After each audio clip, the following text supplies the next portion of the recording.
Tonight, let us slip quietly through the veil of time and wander into the heart of the ancient world, Rome.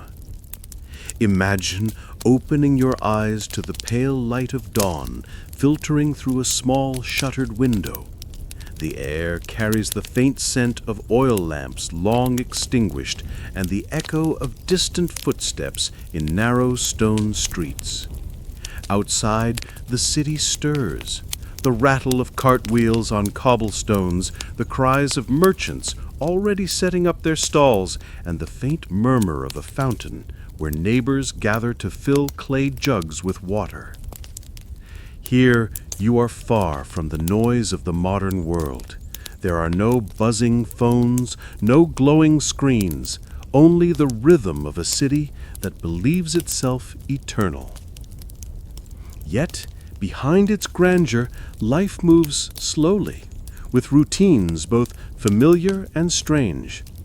You may find yourself in a modest insula apartment, walls bare and drafty, or perhaps in the shaded atrium of a wealthier household, where the marble floor cools your bare feet.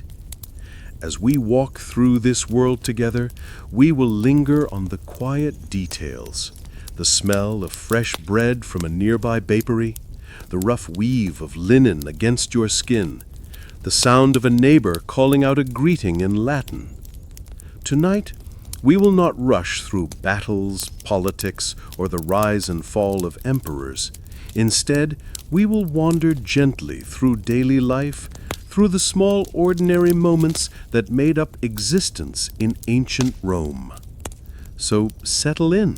Let the day drift away and allow yourself to drift back to a Rome that once was, and to the simple question, what if you woke up there? The Roman dawn, founding myths, and the rise of a village. Imagine for a moment that you're not in your bed. Instead, you are waking up in a haze, a gentle fog that hangs low over damp ground. There are no buildings around you, no roads, no sounds of traffic. There is only the soft lapping of water and the rustle of reeds. You are lying on the muddy bank of a slow-moving, yellowish-brown river. This is the Tiber. The air smells of wet earth, of decaying leaves, and of the wild, untamed world. The land around you rises into a series of gentle, unassuming hills. They are not dramatic or majestic, just soft green humps in the landscape, covered in scrubby trees and thickets. This is the place that will one day become Rome, but for now, it is just a quiet, marshy bend in a river.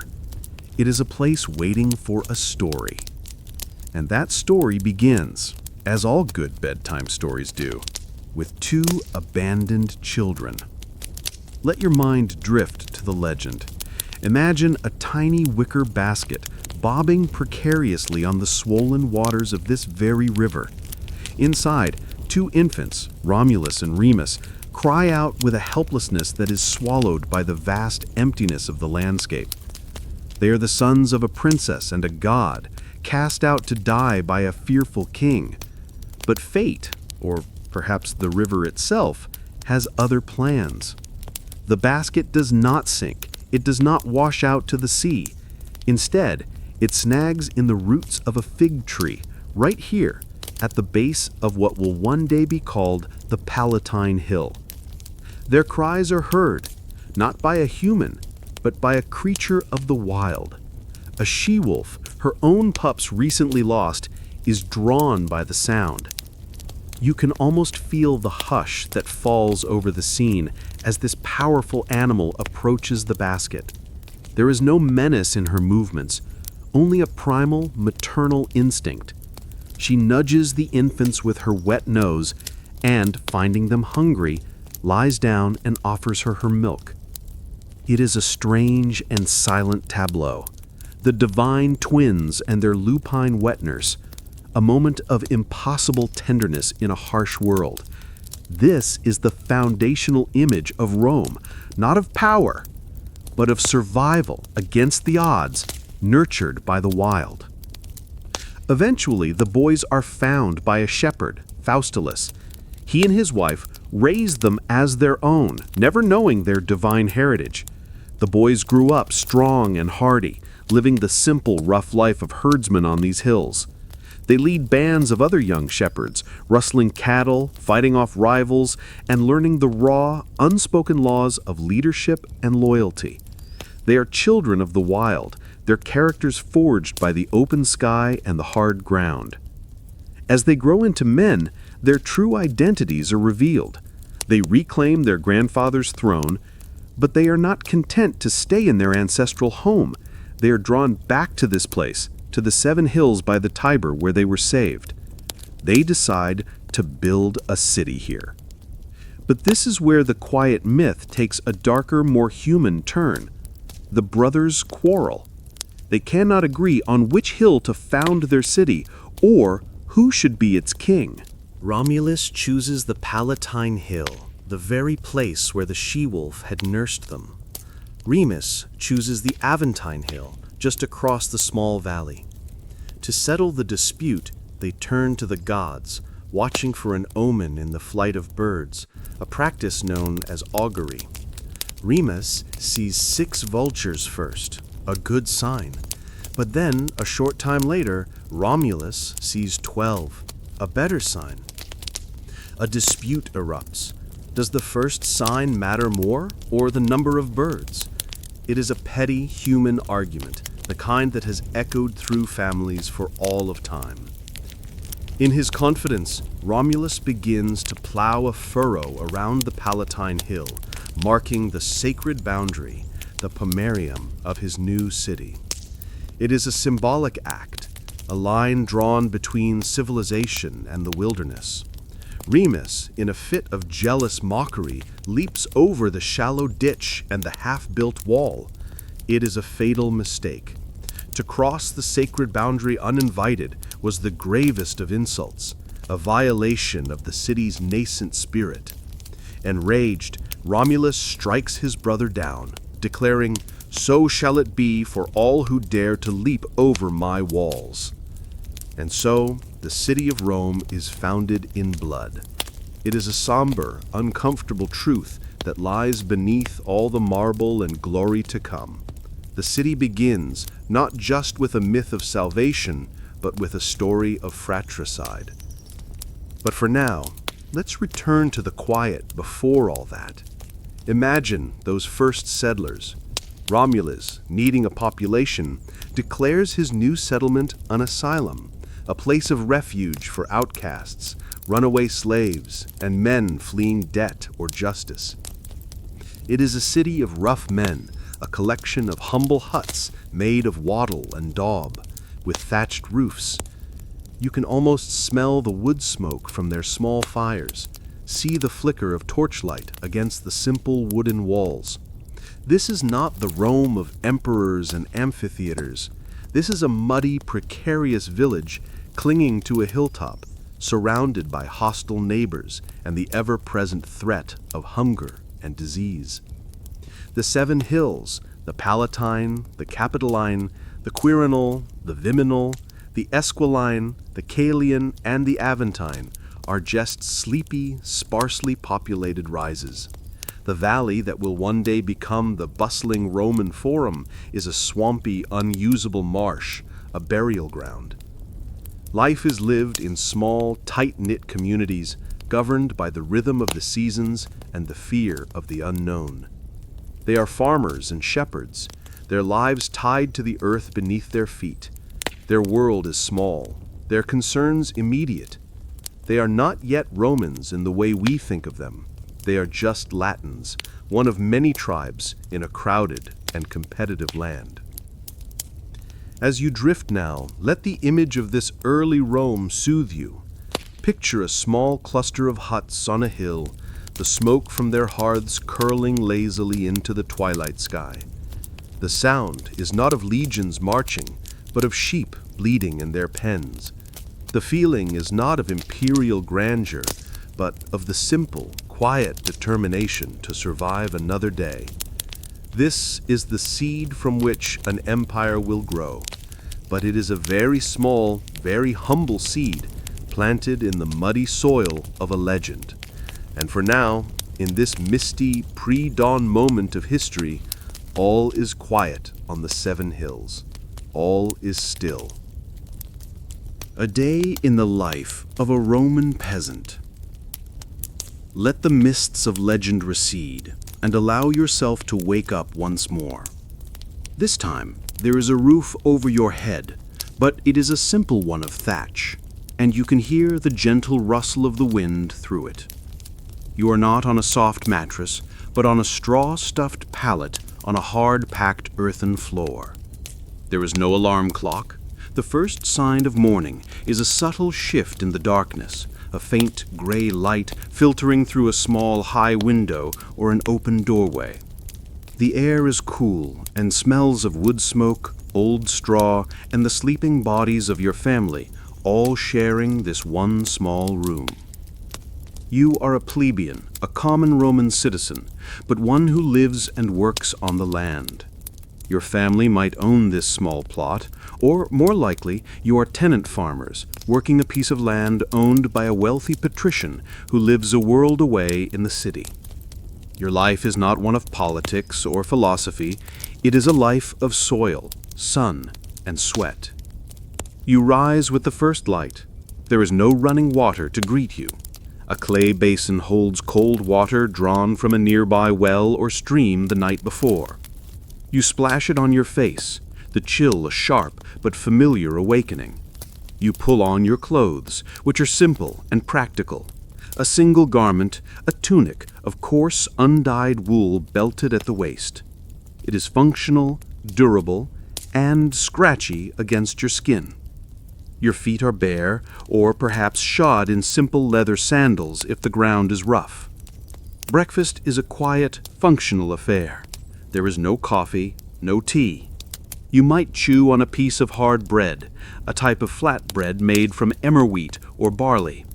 Or perhaps you'll have a bowl of pulse, the staple food of early Rome. It is a thick porridge, a kind of simple grit made from boiled grains, sometimes with a few vegetables or beans mixed in if you are lucky. It is bland, but it is filling. It is fuel for the long day ahead.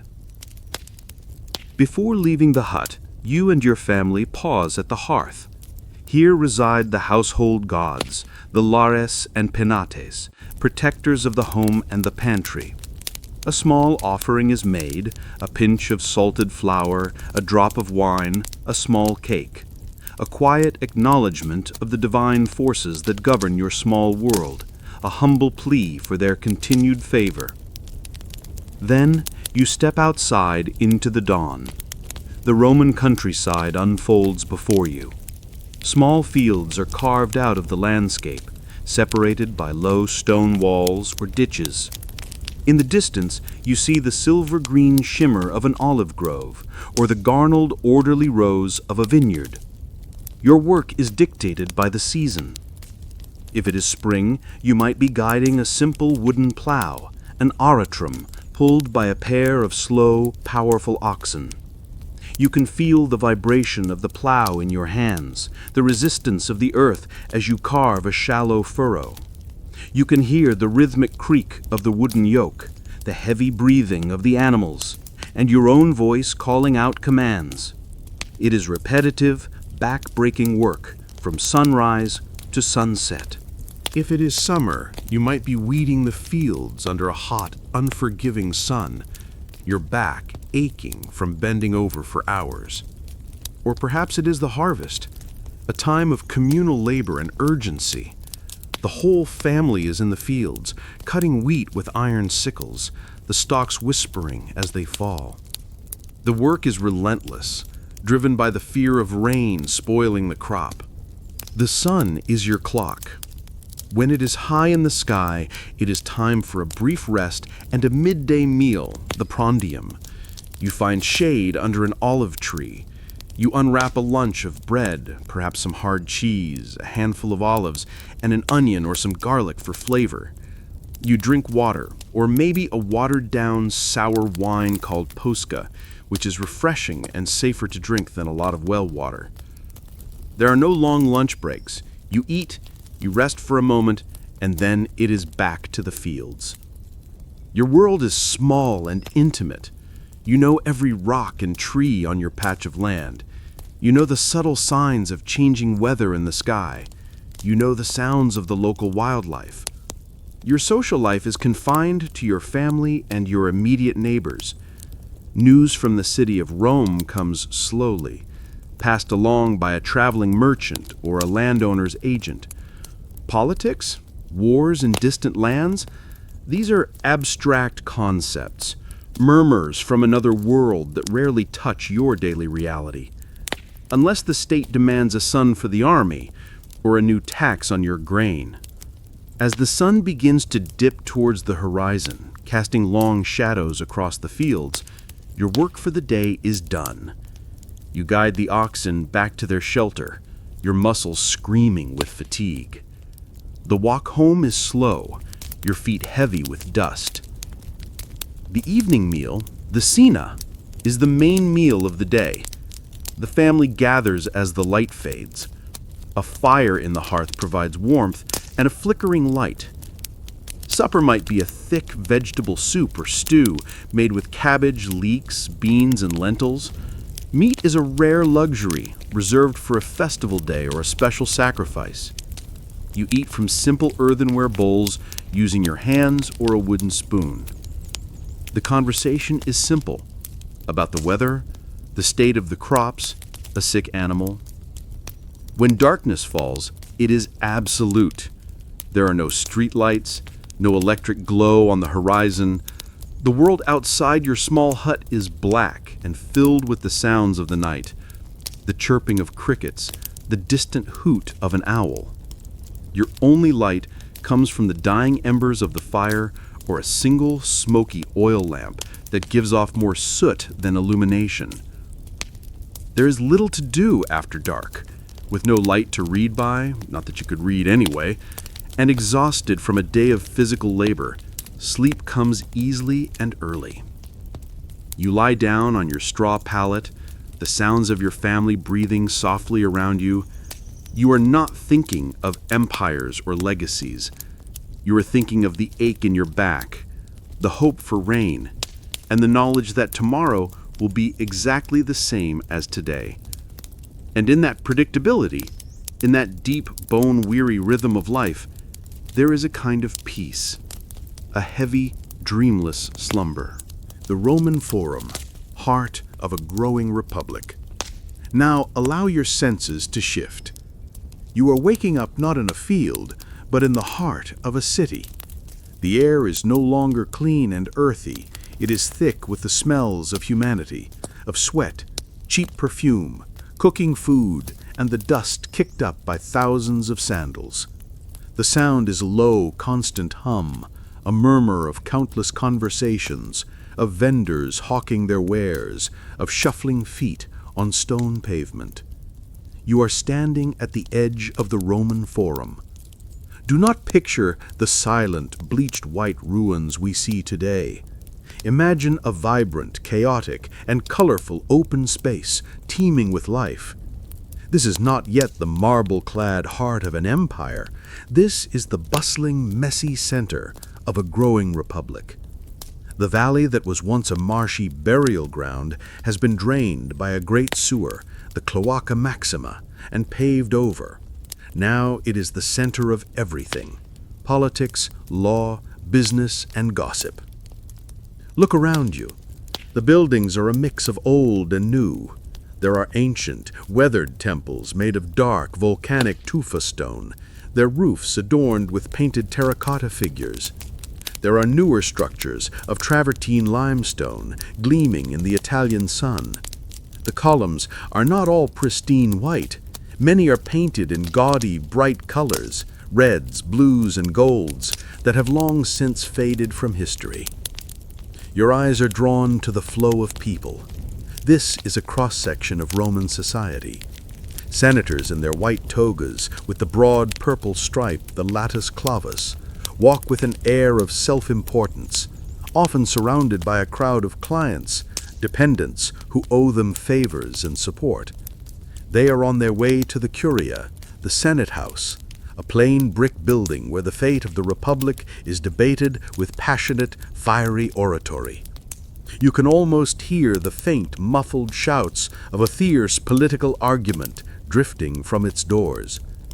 Merchants and bankers cluster around the basilicas, not churches, but huge covered halls that served as law courts and business exchanges.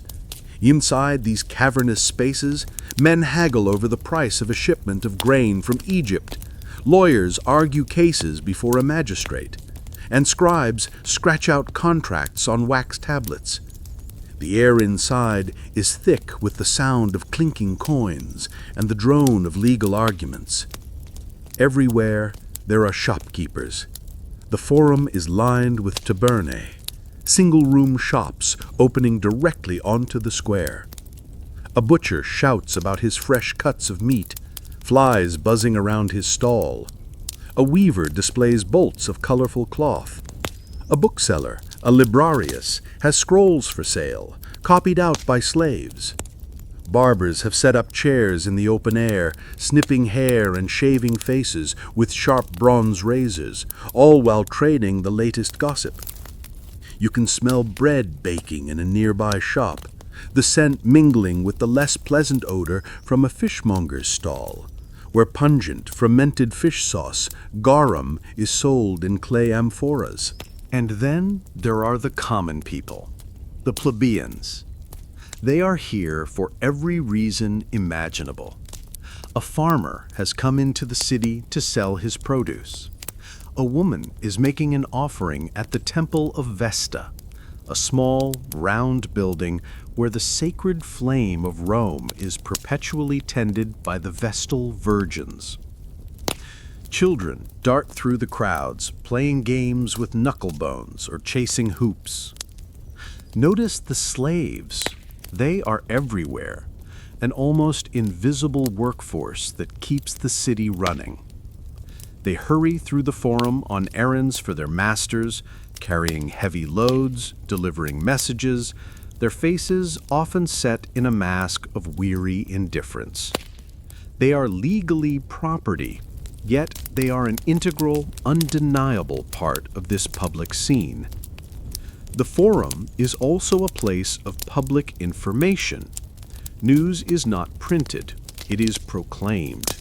A herald might stand on the steps of a temple to announce a new military victory or a change in the grain dole. Important laws and decrees are carved onto bronze or stone tablets and displayed for those who can read them. For the illiterate majority, the forum is where you hear what is happening in the world. Look towards the Capitoline Hill, which looms over one end of the forum. A steep path leads up to the magnificent temple of Jupiter Optimus Maximus, the most important temple in Rome. A triumphal procession celebrating a victorious general would end its long march through the city here with a sacrifice to the king of the gods. You can almost imagine the scene, the blare of trumpets, the procession of captured prisoners in chains, the general in his golden chariot, his face painted red to imitate Jupiter himself. But the forum is not just for grand ceremonies. It is for the mundane rituals of daily life. At the rostra, a speaker's platform decorated with the bronze prows of captured enemy warships, orators address the crowds. A politician might be trying to whip up support for a new law, his voice ringing out across the square. Nearby, a funeral procession might be passing through, the family of the deceased wearing masks of their ancestors, a solemn and eerie spectacle. This is the throbbing artery of Rome. It is noisy, smelly, and crowded. It is a place of immense energy, a chaotic jumble of sacred rites and profane commerce. It is where you could be swayed by a politician's speech, cheated by a merchant, catch up on the latest scandal, or witness a religious ceremony that had been performed for centuries. It is the public living room of the Republic, a place where every Roman, from senator to slave, had a reason to be. As you stand here, letting the sounds and smells wash over you, feel the raw, unrefined energy of this place. It is the sound of a city that is confident, growing, and not yet polished into the imperial capital it will become. It is the sound of a republic at work, with all of its shouting, its haggling, and its relentless forward motion. Let this hum of human activity be a gentle, constant drone, lulling you into a state of deep, untroubled rest. Roman family life, fathers, gods, and domestic authority. Let us leave the public clamor of the forum and retreat into the quiet, private world of a Roman home. You are waking up not in a peasant's hut, but in the stone-walled house, the domus, of a respectable Roman family. The air here is different. It is cooler, more still. The sounds are muffled, the distant clatter of pots from the kitchen, the soft shuffle of a slave's sandals on the mosaic floor.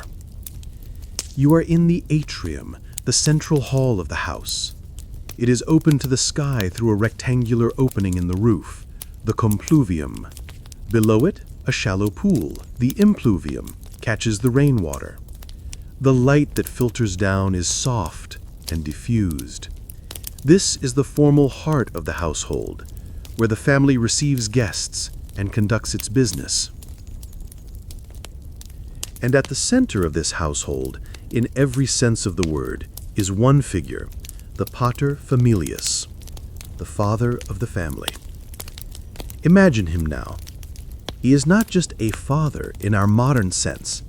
He is the absolute, legally recognized head of his entire extended family, his familia. This includes his wife, his sons and their wives and children, his unmarried daughters, and all the household slaves. They are all under his patria potestas, the power of the father.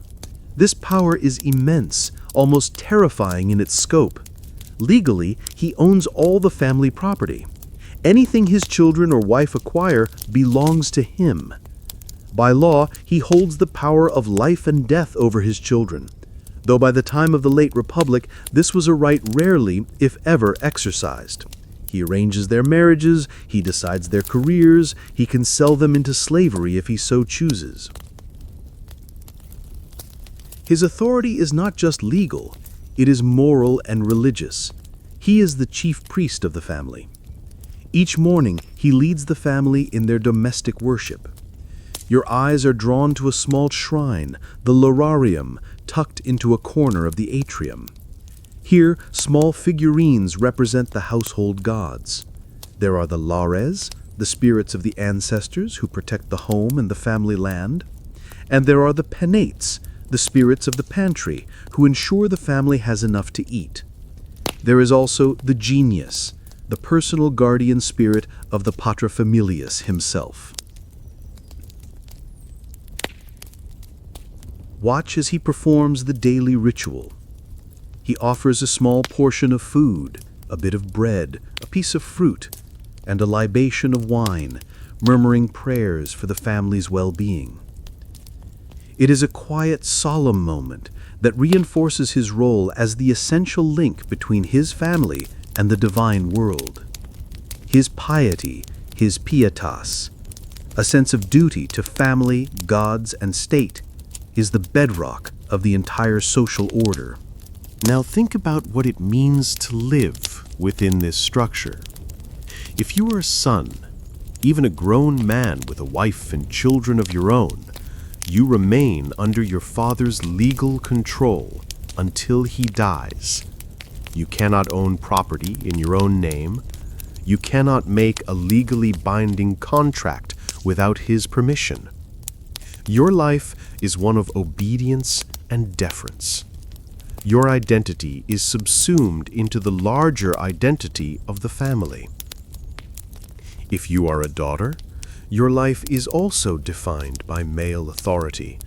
You pass from the control of your father to the control of your husband.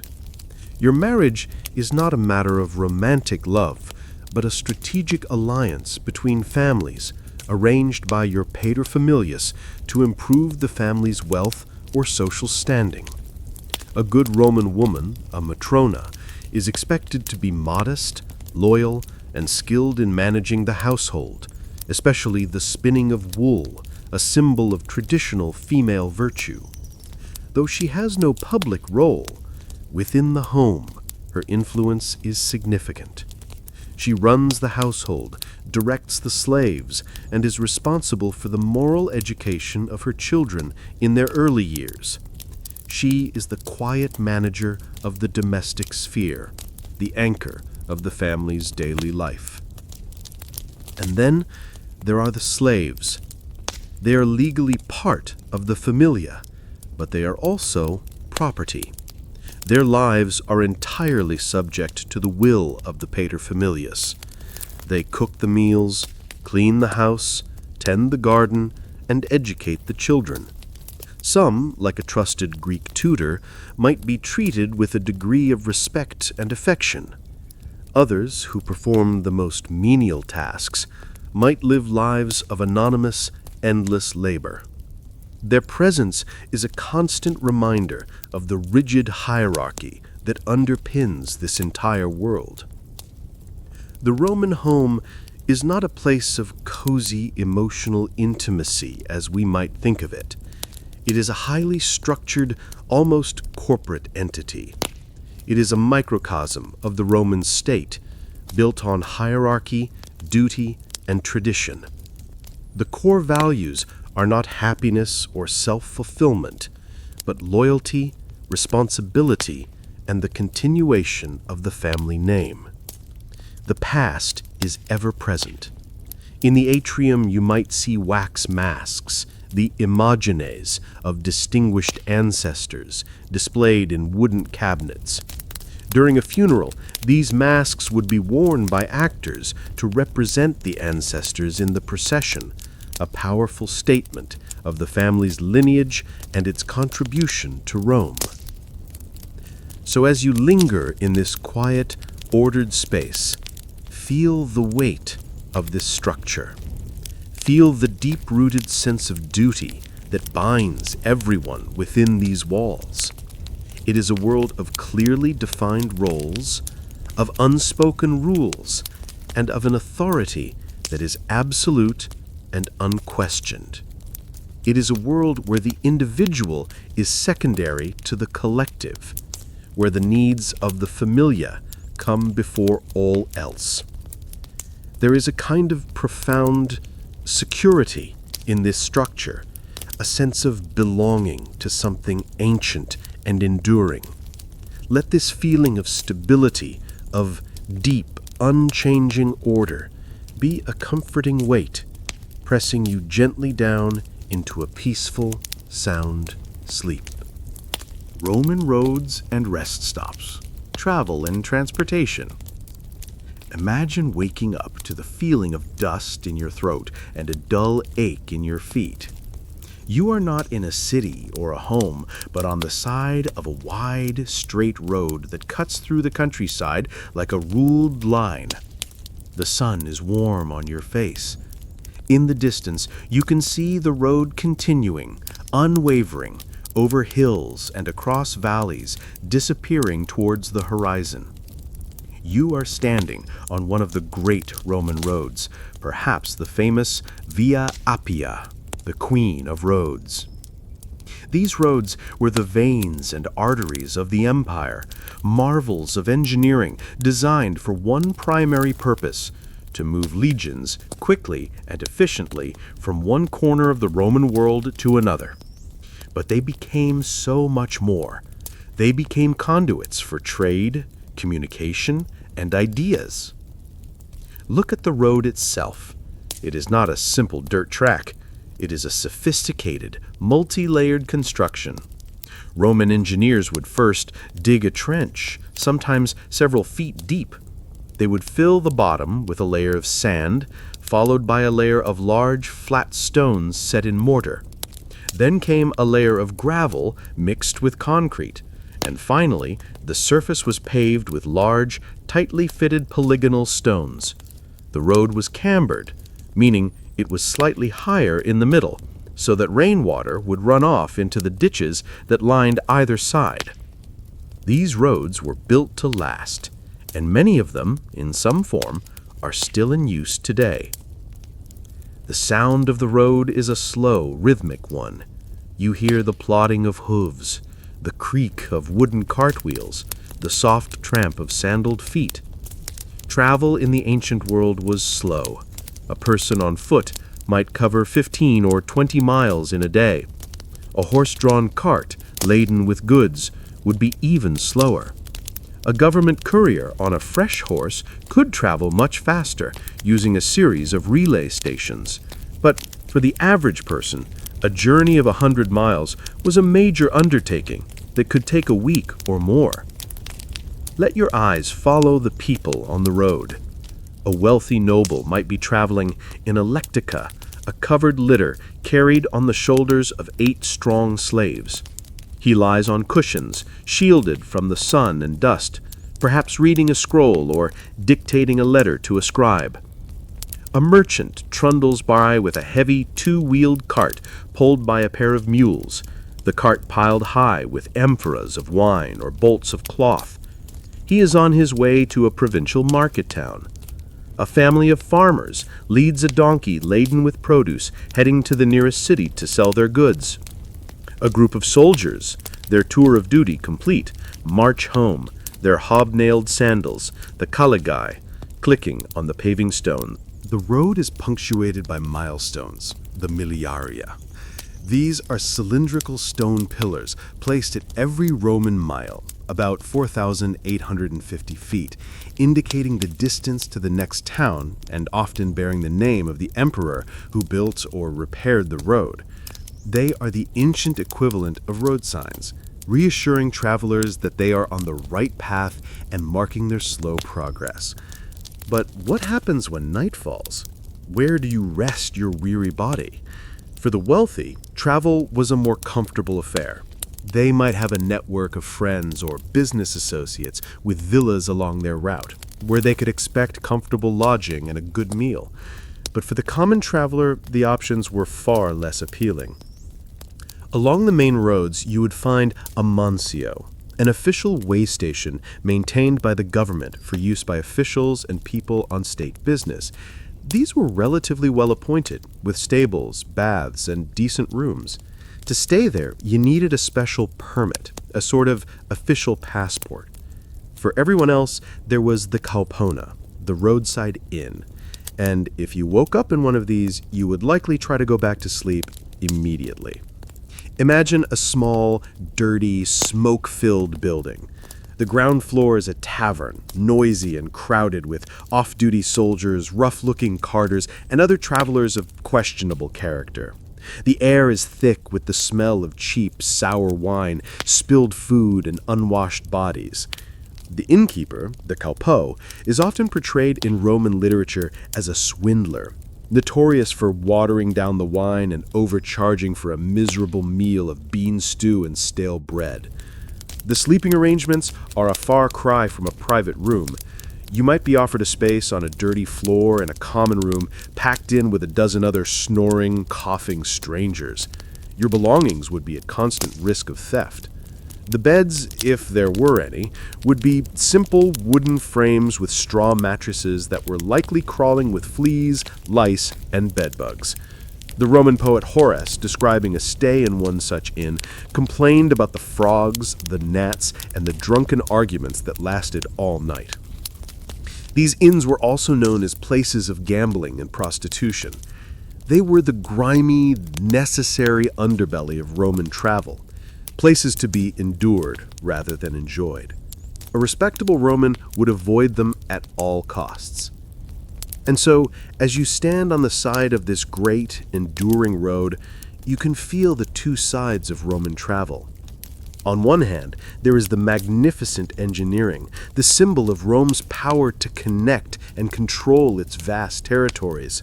On the other, there is the slow, uncomfortable, and often dangerous reality of the journey itself.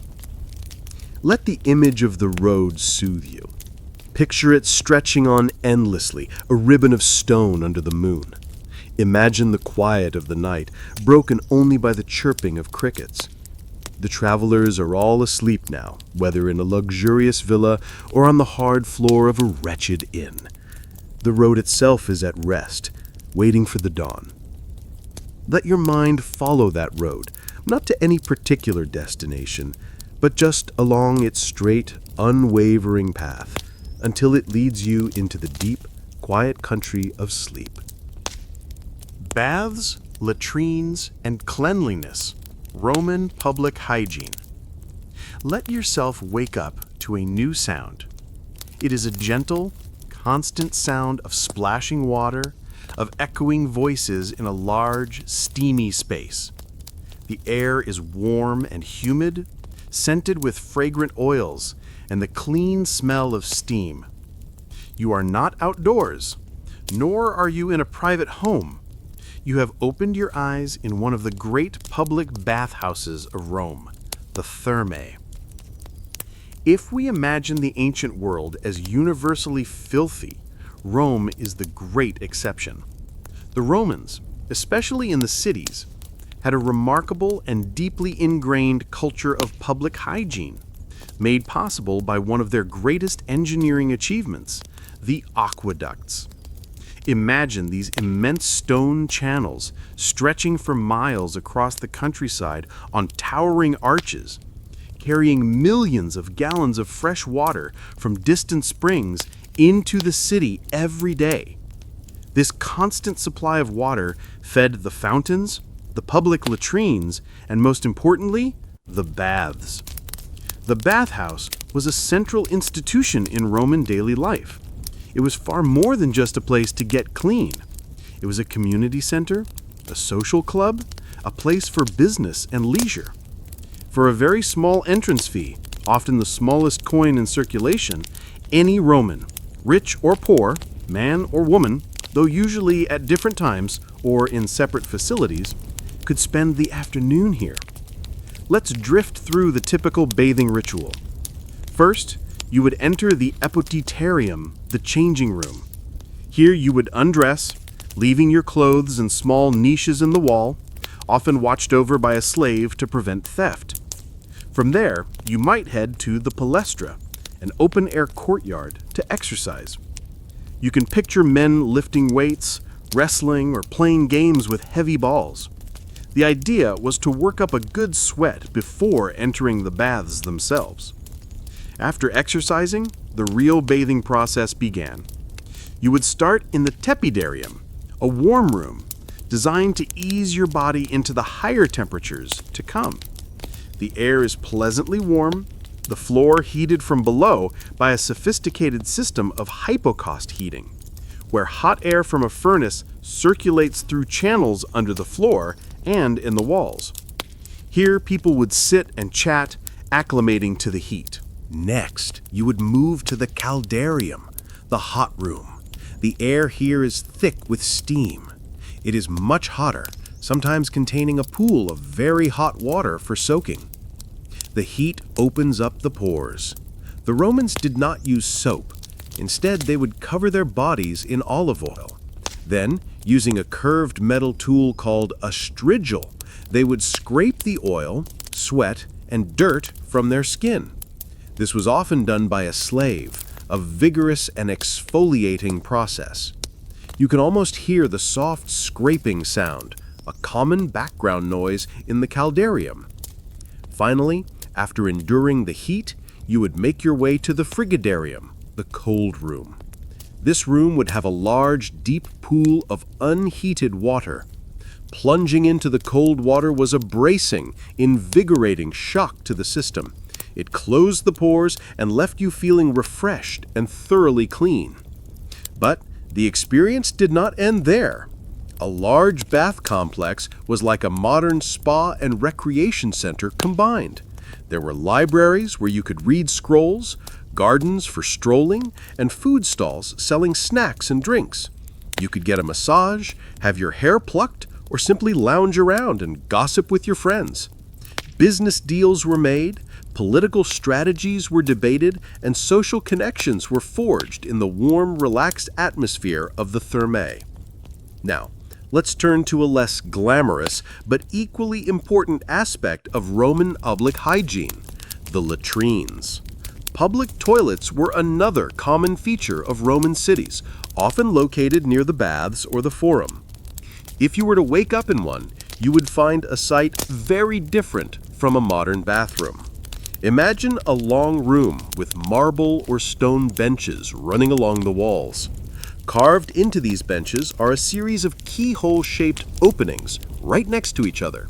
There were no stalls, no partitions, no privacy whatsoever. Using the toilet was a communal activity. Men would sit side by side, conducting conversations as if they were in a cafe. A channel of constantly running water flowed in a trough at their feet, both to carry away waste and to clean their implements. And what were those implements? As the prompt asks, how did they wipe? The answer is the xylospongium, or tersorium. This was a sea sponge attached to the end of a stick. After doing one's business, you would rinse the sponge in the running water at your feet, use it, and then rinse it again before placing it back into a container of salt water or vinegar for the next person to use. It was a communal toilet brush, a concept that might seem utterly horrifying to our modern sensibilities, but to the Romans, it was a practical and normal part of daily life. This commitment to water and sanitation was a defining feature of Roman urbanism. It set them apart from many other ancient cultures. The steady flow of water from the aqueducts, the grandeur of the public baths, and the functionality of the communal latrines all speak to a society that valued public health and civic order. So, as you drift in the warm, steamy air of the bathhouse, listen to the gentle echoes of water and conversation. Feel the pleasant lethargy that comes after a hot bath. The Romans understood the importance of this daily ritual, a time to wash away not just the dirt of the city, but also the stresses of the day. It was a democratic luxury, a small pleasure that made life in a crowded, noisy city more bearable. Let the soothing sound of running water wash over your mind, cleaning away all your thoughts, leaving only a state of deep, clean, and profound peace. From Republic to Empire, Julius Caesar's rise and fall. Let the steam of the bathhouse dissolve and find yourself waking in a Rome that feels different. The stones of the Forum are the same. The temples still stand, but the air is charged with a nervous energy. There is a tension, a sense of momentous change hanging over the city like a storm cloud. You have woken up in the middle of the 1st century BC, during the lifetime of one of history's most famous men, Gaius Julius Caesar. To understand this moment, you must understand that the Roman Republic, the system of government that had lasted for nearly 500 years, was crumbling. It was a system designed to run a city-state, not a vast, sprawling empire. It was being torn apart by its own success. The immense wealth pouring in from conquered provinces was concentrated in the hands of a few powerful families, while masses of landless, unemployed citizens flooded into Rome, creating a volatile and easily manipulated mob. Ambitious generals, with armies loyal to them personally rather than to the state, began to dominate politics. The old rules no longer seemed to apply. Into this chaotic world steps Caesar. He was born into a noble but not particularly prominent patrician family. He was ambitious, charming, and brilliant. As a young man, he steadily climbed the cursus honorum, the traditional ladder of political offices. But he was always looking for a way to achieve extraordinary power. He formed a political alliance with three other powerful men: Pompey, Rome's most celebrated general, and Crassus, its richest man. This alliance, known as the First Triumvirate, was an unofficial pact to dominate Roman politics. Together, they bypassed the authority of the Senate and pushed through their own agendas. Caesar's masterstroke was securing the governorship of Gaul, modern-day France.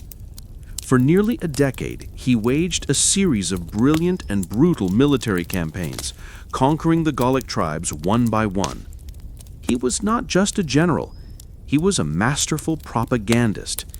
He wrote his own accounts of the wars, his commentaries on the Gallic War, written in a clear, simple style. These were sent back to Rome and circulated, ensuring that his name and his victories were on everyone's lips. He became a hero to the people, a figure of immense power and popularity. Meanwhile, back in Rome, the political situation was deteriorating. Crassus was killed in a disastrous war in the east. The alliance between Caesar and Pompey frayed.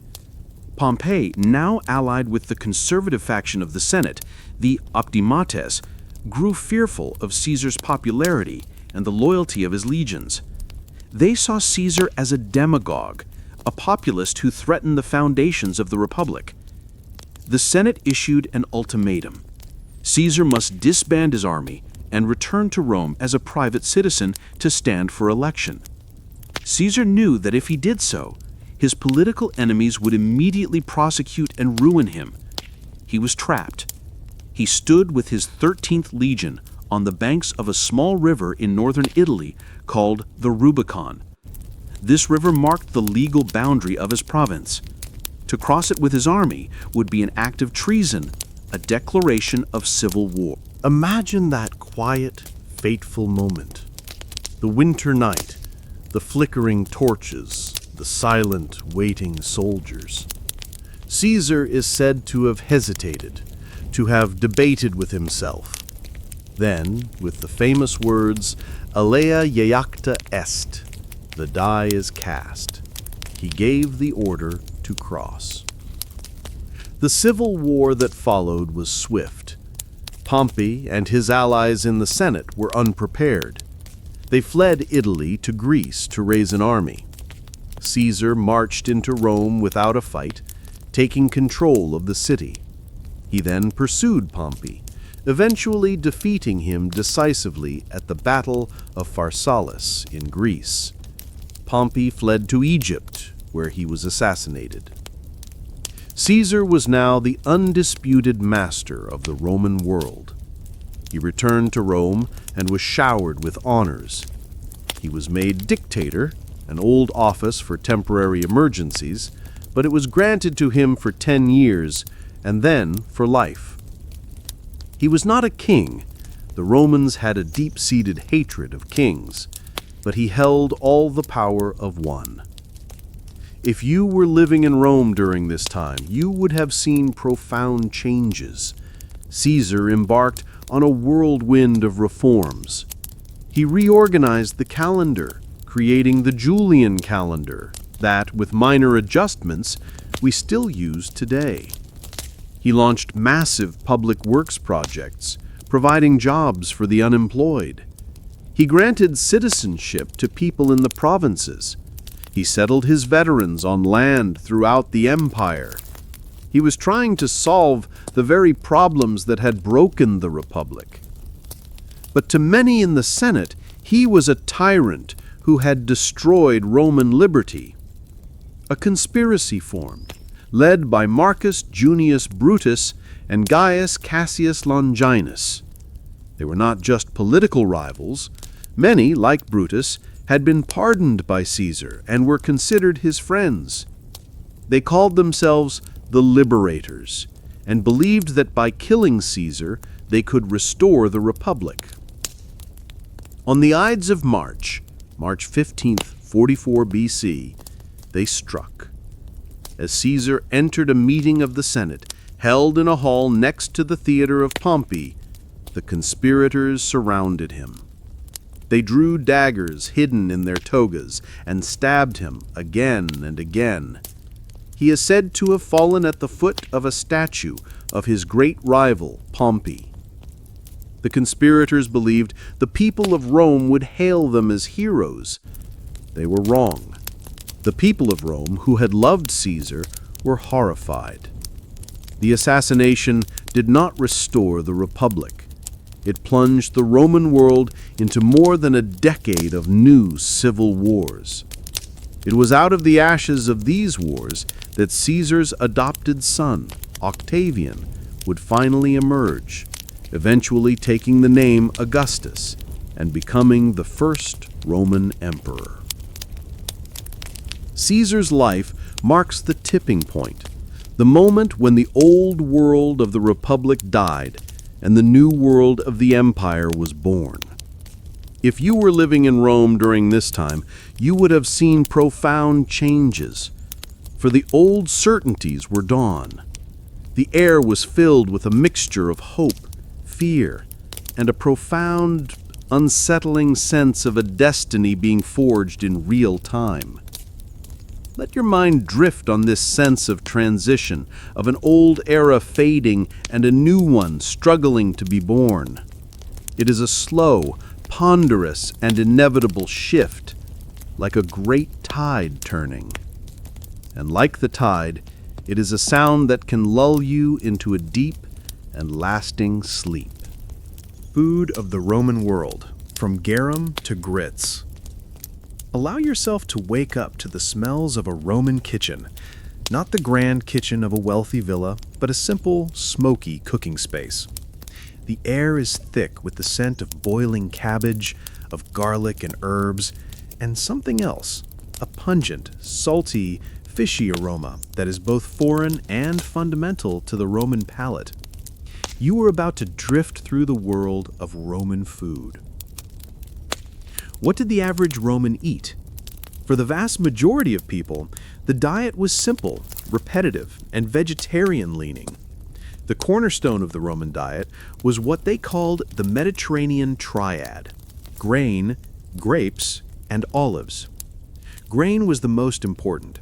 The staple food for centuries was pulse, the porridge of boiled spelt or barley we encountered with the peasant farmer. It was the Roman equivalent of grits or polenta. It could be made thick or thin, savory, or for a treat, sweet with honey. Bread, panis, was also crucial. For those who couldn't afford their own oven, large commercial bakeries with huge wood-fired ovens produced loaves for the masses. The state understood the importance of bread. The famous bread in circuses policy, the annona, was a grain dole that provided a monthly ration of grain to the citizens of Rome, keeping the potentially riotous urban poor fed and placated. Grapes, of course, meant wine. Wine was consumed by everyone, from the senator to the slave. It was a fundamental part of daily life, a source of calories, and often safer to drink than water. However, Roman wine was not like the wine we drink today. It was thick, syrupy, and incredibly potent. It was almost always mixed with water, often warm water in the winter and cool water in the summer. To drink wine undiluted was considered a barbaric, uncivilized act, the mark of a drunkard. Wine was also flavored with all sorts of things: honey, spices, herbs, and even seawater. Olives provided olive oil, the indispensable fat of the ancient Mediterranean. It was used for cooking, as a dressing for food, as fuel for lamps, as a moisturizer, and, as we have heard, as a cleaning agent in the baths. An amphora of olive oil was a staple in every Roman pantry. So, a typical meal for a common Roman might be a piece of bread, a handful of olives, some hard cheese made from sheep's or goat's milk, and a cup of watered-down wine. Vegetables were also common. Cabbage, leeks, onions, garlic, lentils, and fava beans were staples. Fruit was eaten in season: figs, apples, pears, and of course, grapes. Meat was a luxury for most. Pork was the most popular meat, followed by lamb and goat. Beef was less common as cattle were more valuable as draft animals. Chicken and other fowl were also eaten. But for many, meat was something you only tasted on a festival day, when animals were sacrificed to the gods and the meat was distributed to the public. And what about that pungent, fishy smell? That is the scent of garum, or liquamen. This was the Roman ketchup, their soy sauce, their Worcestershire sauce. It was a ubiquitous condiment, used to flavor almost everything, from savory dishes to even some desserts. It was made by layering small, whole fish, like anchovies or mackerel, with salt in large vats and leaving them to ferment in the sun for several months. The process broke down the fish, and the liquid that was drained off was the garum. The highest quality garum, made from the blood and guts of tuna, was incredibly expensive, a delicacy for the rich. The cheaper versions were a staple for everyone else, providing a powerful umami, salty flavor to an otherwise bland diet. Now, let's imagine a different scene. A lavish dinner party, a convivium in the wealthy Roman's home. Here, the food was a world away from pulse and cabbage. These banquets were legendary for their excess and exoticism. Guests would recline on couches arranged in a U-shaped around a central table. The meal would consist of multiple courses, each more elaborate than the last. Appetizers might include dormice fattened in special jars and then baked with honey and poppy seeds, or sow's udder stuffed with salted sea urchins. The main courses would be a spectacle. A whole roasted boar might be brought out, and when the host cut it open, live thrushes would fly out. Fish would be served on elaborate platters, sometimes with sauces designed to look like the sea. They ate flamingo tongues, peacock brains, and other exotic creatures imported from the farthest corners of the empire. This is where the famous myth of the vomitorium comes from. We have this image of Romans eating until they were full, going to a special room to vomit, and then returning to eat more. This is, for the most part, a misunderstanding. A vomitorium was actually the entrance-exit passageway in an amphitheater, named because it spewed forth crowds of people. While some decadent Romans certainly did overindulge to the point of sickness, the idea of dedicated vomiting rooms is a later invention. However, the sheer opulence and gluttony of these elite banquets were real, a way to display wealth and status in the most ostentatious way possible. So, as you drift on the aromas of the Roman world, let the two extremes coexist in your mind. On one hand, the simple earthy smells of the common person's meal, the humble porridge, the crusty bread, the sharp tang of an onion. On the other, the imagined, almost fantastical sense of a rich man's feast, the roasting meats, the exotic spices, the cloying sweetness of honeyed wine. Food in Rome was about more than just sustenance. It was about class, status, and survival.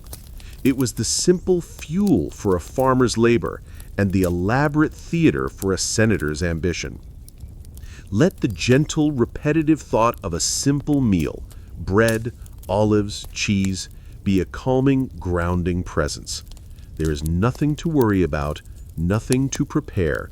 The food of the Roman world is just a story, a scent on the breeze, carrying you off to a place of deep and dreamless rest.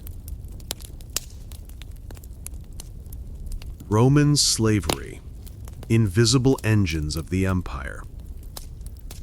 Let the sense of the kitchen fade, and find yourself waking in a world of silence and shadow.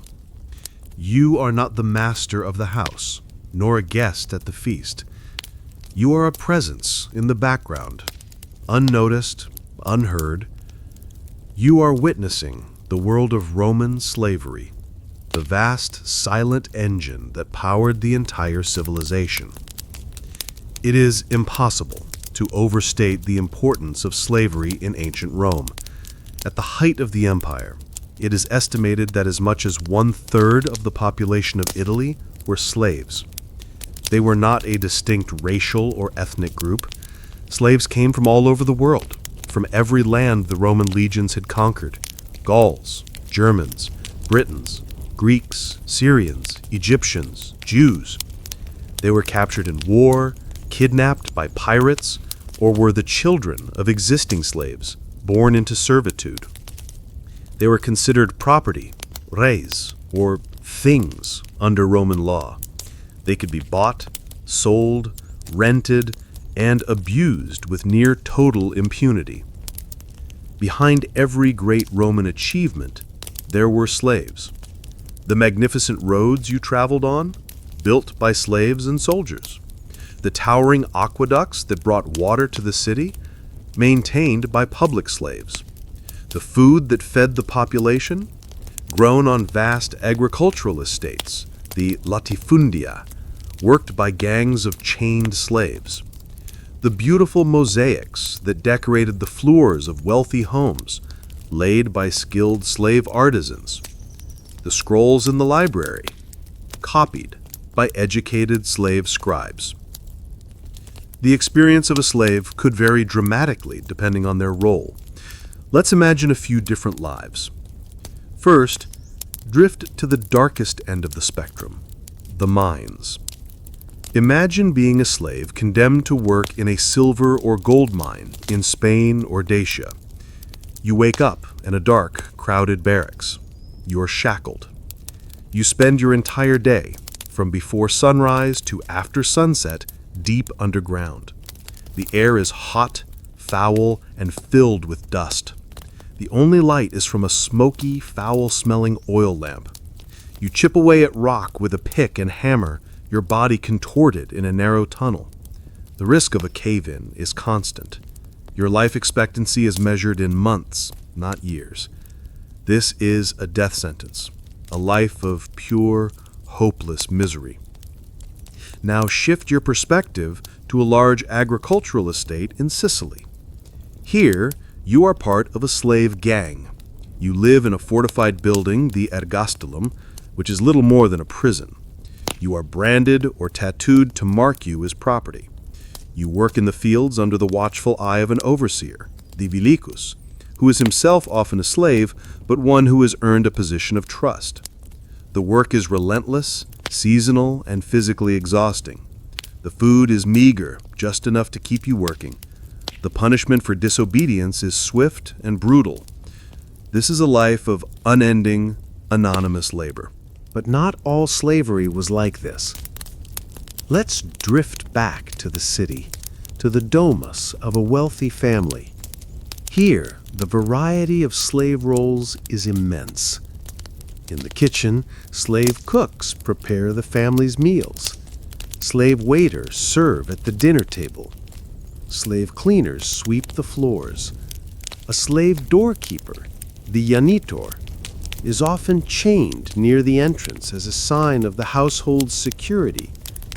But there are also highly skilled and educated slaves. A wealthy Roman might own a Greek slave who serves as a tutor, the pedagogus, for his children. This slave might be more educated and cultured than his master, responsible for teaching literature, philosophy, and rhetoric. He might be treated with a degree of respect, but he is still property. His children will be born as slaves. There are slave musicians, slave hairdressers, and slave secretaries, amanuenses, who take dictation and manage their master's correspondence. A trusted slave might be appointed as the manager of his master's business, wielding considerable responsibility and even earning his own small savings, his peculium. With this peculium, a slave held a glimmer of hope, the possibility of freedom. A slave could, if he was lucky and resourceful, save enough money to purchase his own freedom from his master. A master might also choose to free a slave, an act called manumission, in his will as a sign of gratitude or affection. Freed slaves, liberti, became Roman citizens, but they still carried the social stigma of their former status and owed certain duties to their former master, who was now their patron. Many freedmen became successful businessmen and artisans, and their sons could become full-fledged members of the Roman elite. This possibility of upward mobility, however slim, was a powerful tool for ensuring the cooperation of the slave population. Yet we must not romanticize this. The ever-present threat of violence underpinned the entire system. A master had the legal right to punish a slave in any way he saw fit. Whipping was common. For serious offenses, such as running away, a slave could be branded with an F for fugitivus, or forced to wear a metal collar with an inscription like, "I have run away, catch me. When you have returned me to my master, Zoninus, you will receive a reward." The ultimate punishment was crucifixion, a slow and agonizing death reserved for slaves and rebels, a terrifying public spectacle designed to enforce obedience. So, as you linger in this shadowed world, feel the immense silent weight of this institution. It was the great contradiction at the heart of Rome, a civilization that produced profound ideas about law, justice, and civic duty, was built upon the complete denial of freedom and humanity to millions of people. The marble temples, the soaring aqueducts, the philosophical texts, all of it was made possible by this invisible, suffering workforce. Let the silence of the slave's world be a guide to your own quiet. There is no need for action, no need for judgment. Simply observe this difficult, uncomfortable truth of the past. Let it be a somber, steadying presence, a quiet hum in the background of history as you drift deeper and deeper into sleep. Gladiators and the arena. Blood, sand, and spectacle. You are waking up not to sunlight, but to a damp, subterranean gloom. The air is thick with the smell of sand, sweat, wild animals, and fear. You're in the belly of the Colosseum, in the labyrinth of tunnels and holding pens beneath the arena floor. Above you, you can hear a low, constant roar, a sound like a distant ocean, the sound of 50,000 spectators hungry for a spectacle. The world of the gladiator is one of the most famous and misunderstood parts of Roman life.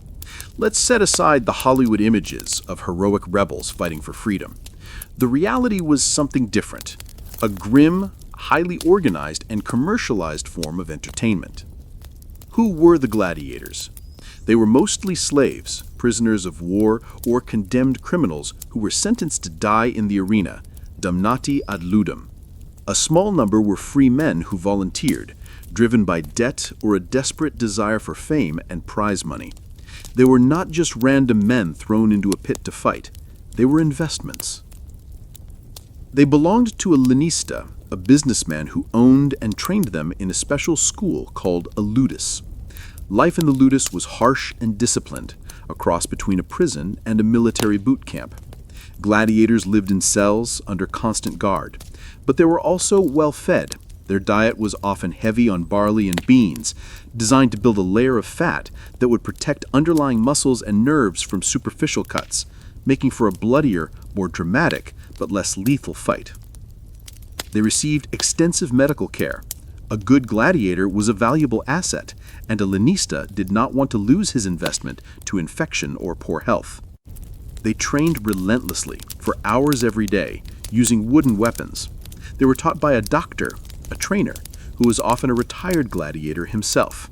They didn't just learn to fight, They learned to perform, to put on a good show. Each gladiator was a specialist, equipped in a particular style, like a character in a video game. There was the retiarius, the net man, who was lightly armed with a trident, a dagger, and a weighted net. He was quick and agile.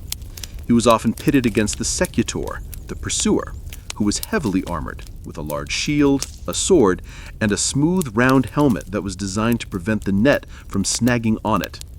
There was the murmillo, with his fish-crested helmet, large shield, and sword. There was the thrax, the Thracian, with a small shield and a curved sword. These matchups were carefully calculated, a balance of different strengths and weaknesses, designed to produce the most exciting and suspenseful combat.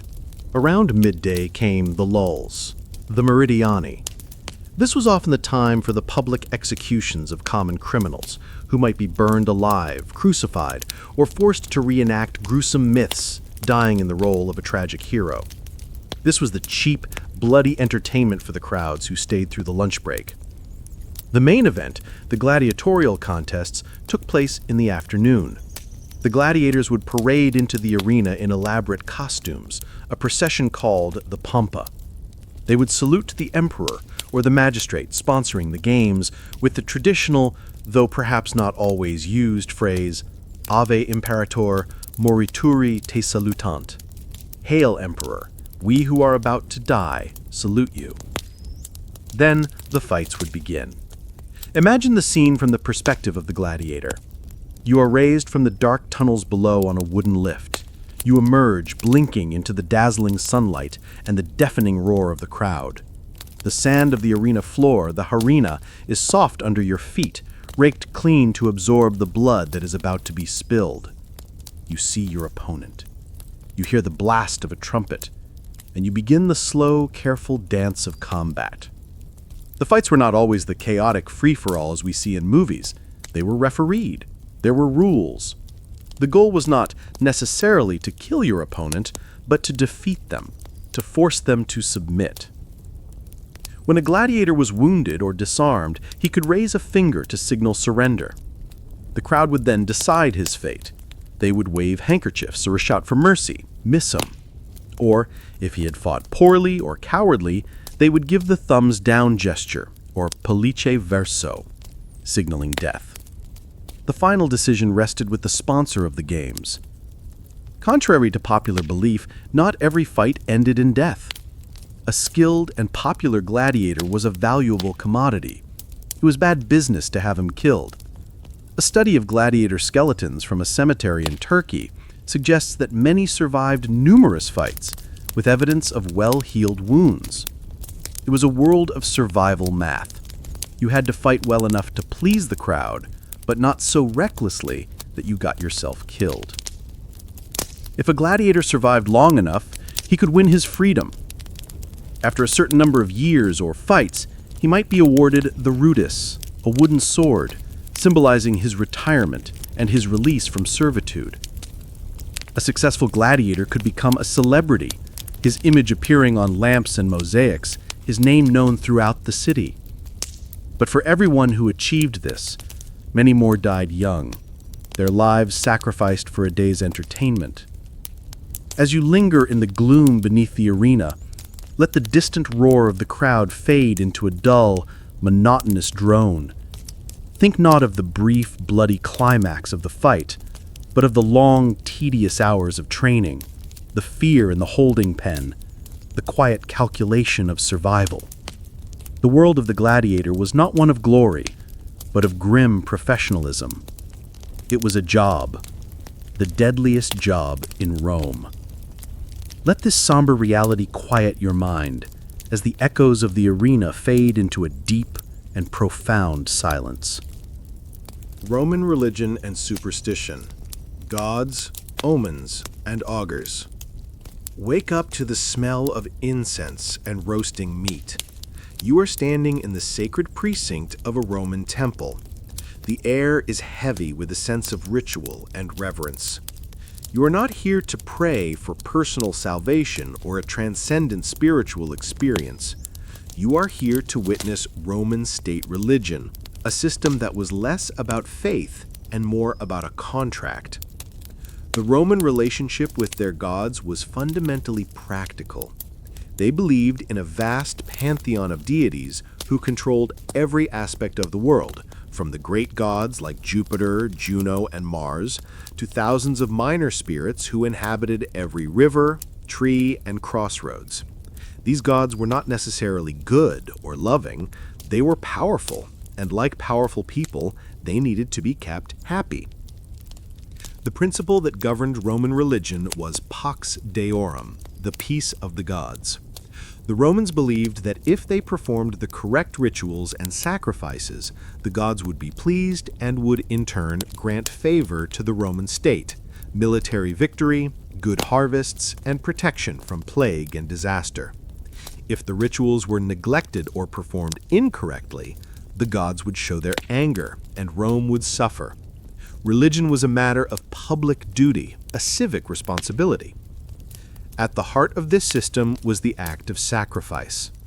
Imagine a procession leading a pure white ox, its horns gilded, towards the altar in front of a temple. A magistrate or a priest, his head covered with a fold of his toga, presides. Prayers are recited, their words precise and unchangeable, passed down for centuries. To make a mistake in the prayer would be to invalidate the entire ritual. Then, the animal is stunned with a blow to the head and its throat is cut. The blood is poured out on the altar. The most important part of the ceremony, from a religious perspective, comes next. A specialist priest, the haruspex, examines the internal organs of the sacrificed animal, especially the liver. He is looking for omens. Is the liver of a healthy size and color? Are there any blemishes or deformities? The liver was seen as a microcosm of the divine world, a kind of divine message. A healthy liver meant the gods accepted the sacrifice and were favorable. A deformed liver was a terrifying omen, a sign of divine anger that could cause a general to call off a battle or the Senate to postpone a crucial vote. This deep-seated belief in omens and portents permeated every level of Roman society. Nothing of importance was undertaken without first taking the auspices, that is, looking for signs of divine approval. The priests who did this were called augurs. They might observe the flight of birds. Did they fly from the left or the right? What kind of birds were they? How many? The answers to these questions were interpreted according to a complex and ancient body of religious law.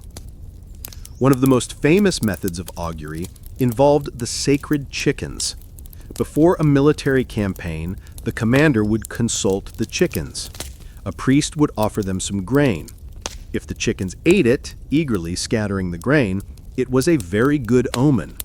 If they refused to eat, it was a terrible sign.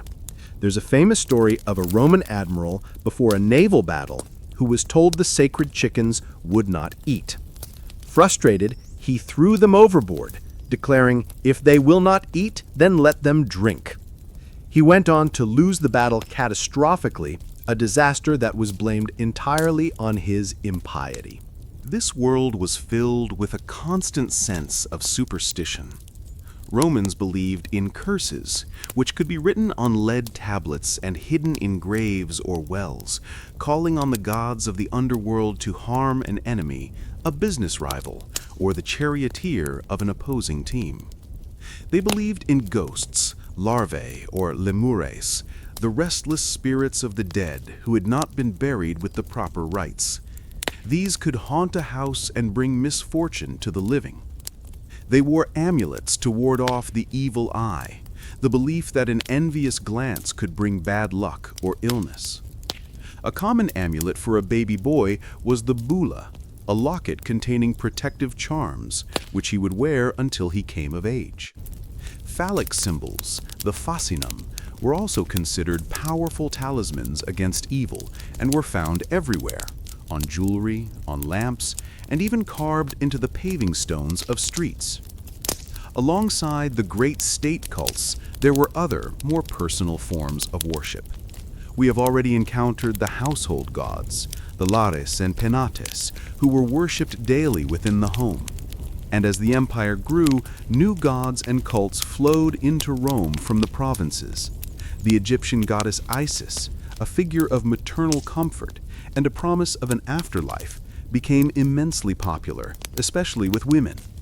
The Persian god Mithras, a god of soldiers and loyalty, was worshipped by legionaries in underground temples called Mithraea from Britain to Syria.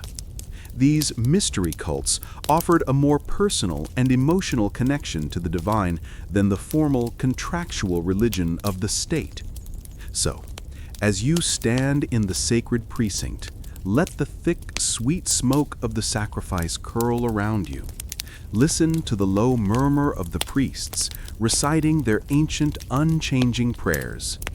This is a world where the divine is not a distant, abstract concept, but a constant, active presence. Every bird in the sky, every clap of thunder, every unusual event is a potential message from the gods. Life is a continuous negotiation with these powerful, unseen forces. Let this sense of pervasive, quiet superstition be a comforting blanket. There is no need to understand the complex rules of augury or the intricate details of a sacrifice. Simply feel the weight of this ancient belief system, the profound seriousness with which the Romans tried to maintain peace with their gods. It is a slow, methodical, and deeply conservative world, a world that finds comfort in the correct performance of tradition. Let that sense of timeless ritual guide you into a deep, restful peace. Roman army life, discipline, marching, and forts. You open your eyes to the smell of leather, wool, and sweat. You are lying on a thin straw mattress inside a tent made of thick goat hide. The air is cold. Outside, you can hear the sounds of a waking camp, the low murmur of men's voices, the clink of metal, the distant nicker of a horse. You have woken up as a legionary, a soldier in the most formidable fighting machine of the ancient world. Life as a Roman soldier was not a life of constant, glorious battle. For the most part, it was a life of routine, discipline, and hard physical labor. It was a 25-year commitment, a career that would take you to the farthest, most inhospitable corners of the empire. Your day begins before dawn with the sound of a horn. You rise, eat a simple breakfast of bread or hardtack and a little sour wine, and then the work begins. If you are a new recruit, a tiro, your life is an endless series of drills. You are put through a brutal boot camp designed to turn you from a civilian farm boy into a disciplined soldier. You are taught to march in formation, to obey commands instantly and without question. You practice with wooden swords and shields that are twice the weight of the real equipment to build up your strength and stamina. The core of your training is the march. The Roman army was an infantry army, and its power came from its ability to march long distances at incredible speeds. A legionary was expected to carry a massive amount of gear, his sarcina. This included his armor, his weapons, a short sword called the gladius, a dagger called a pugio, and 2 javelins called pila. His shield, scutum, a helmet, and a personal pack slung over a pole. This pack contained his rations for several days, a cooking pot, a shovel, a saw, and 2 wooden stakes. The total weight could be over 60 pounds. You would march in full armor, carrying this load for 20 miles a day at a steady pace. It was a grueling ordeal that built incredible endurance and weeded out the weak. The soldiers were nicknamed Marius's Mules, after the general who standardized this heavy pack. But you were not just a soldier. You were also an engineer and a construction worker. The Roman army built the empire. When you were not fighting or training, you were building. You built roads, bridges, aqueducts, and canals. Every time the legion stopped for the night while on campaign, you would build a fortified camp. Imagine the process. As the legion arrives at a chosen site, the surveyors mark out a perfect rectangle. The signal is given, and the work begins with practiced assembly line efficiency. Half the men stand guard, while the other half get to work. You take the shovel from your pack and start digging a deep ditch. The earth from the ditch is used to build a rampart. You take the 2 stakes you have been carrying all day and pound them into the top of the rampart, creating a defensive palisade. Within a few hours, a patch of open ground is transformed into a secure fortress, with complete gates, streets, and orderly rows of tents. This was done every single day on the march. Life was governed by relentless discipline. The chain of command was absolute, from the legion's commander, the legatus, down to the centurions, the hardened professional officers who were the backbone of the army, and finally, down to you. The centurion was responsible for the training and discipline of the 80 men in his century. He carried a vine staff, the vitus, as his badge of office, and he was not afraid to use it to enforce orders. Punishments for infractions were severe. Minor offenses might earn you a flogging or extra duties. More serious crimes, like falling asleep on guard duty, were capital offenses. If a whole unit was found guilty of cowardice or mutiny, it could be subject to decimation, a terrifying ritual where 1 in every 10 men, chosen by lot, was beaten to death by his own comrades. But there was also immense pride and camaraderie.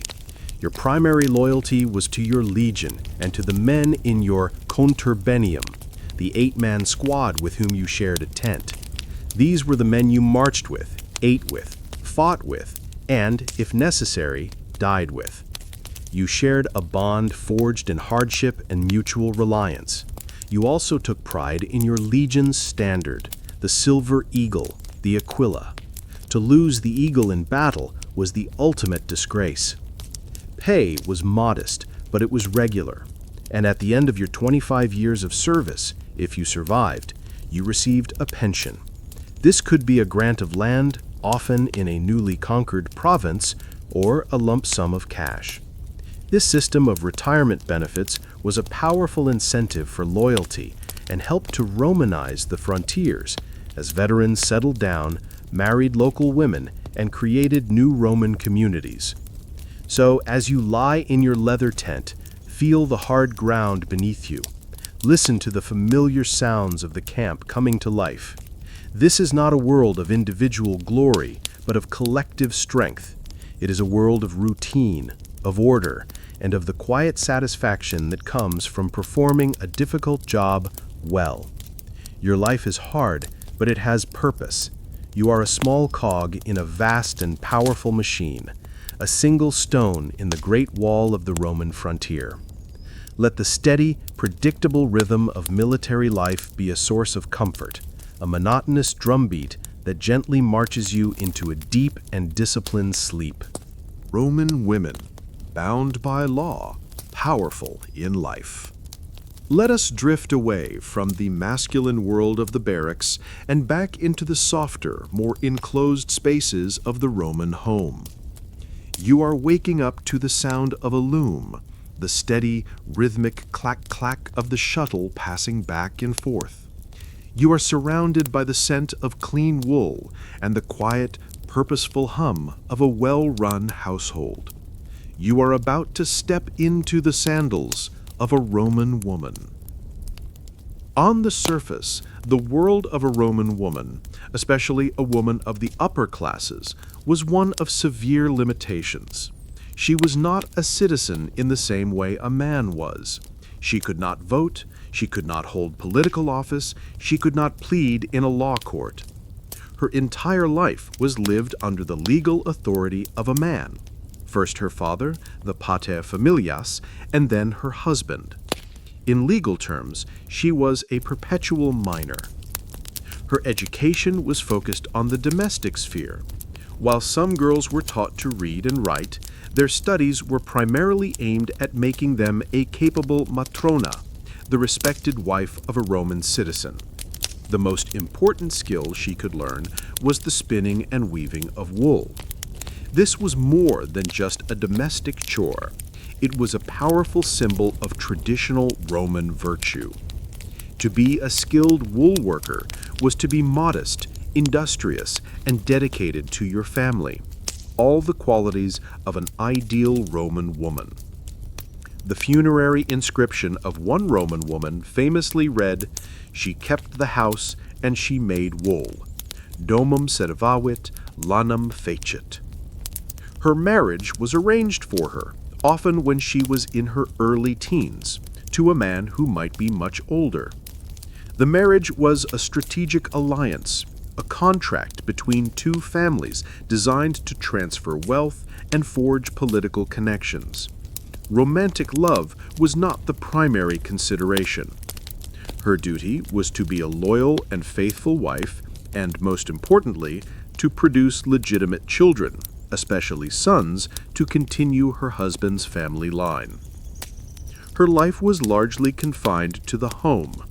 When a respectable woman went out in public, she was expected to be modest and discreet, often accompanied by a slave or family member.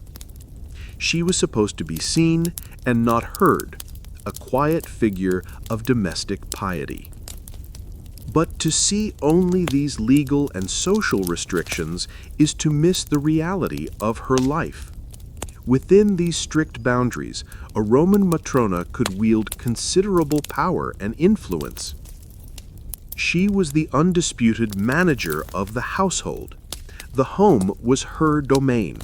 She directed the household slaves, managed the family budget, and oversaw the early education and moral upbringing of her children. A large and complex urban domus was like a small business, and she was its chief operating officer. Her competence and skill were essential to the family's social standing and economic well-being. A man with a chaotic, poorly run household would lose respect in the eyes of his peers. While she had no formal political power, an intelligent and well-connected matrona could exert significant influence behind the scenes. She was the hostess of the dinner parties where political alliances were forged. She was the keeper of social networks. Through her conversations, her advice to her husband and sons, and her relationships with other powerful women, she could subtly shape the political landscape. Think of women like Cornelia, the mother of the Gracchi brothers, who was so respected for her intellect and virtue that after her sons' deaths, the state erected a statue in her honor, inscribed simply, "Cornelia, mother of the Gracchi." Furthermore, Roman women could own and inherit property. By the late Republic, a common form of marriage, sine manu, meant that a wife remained under the legal authority of her father, not her husband. This seemingly odd arrangement had a crucial consequence. When her father died, she could inherit her share of his property and control it herself. A wealthy widow could be a figure of immense economic power and independence, free to manage her own affairs and choose whether or not to remarry. Of course, life was very different for the women of the lower classes. A poor woman in a city tenement or on a small farm did not have the luxury of being a sheltered manager. She worked alongside her husband, in the shop, at the market stall, or in the fields.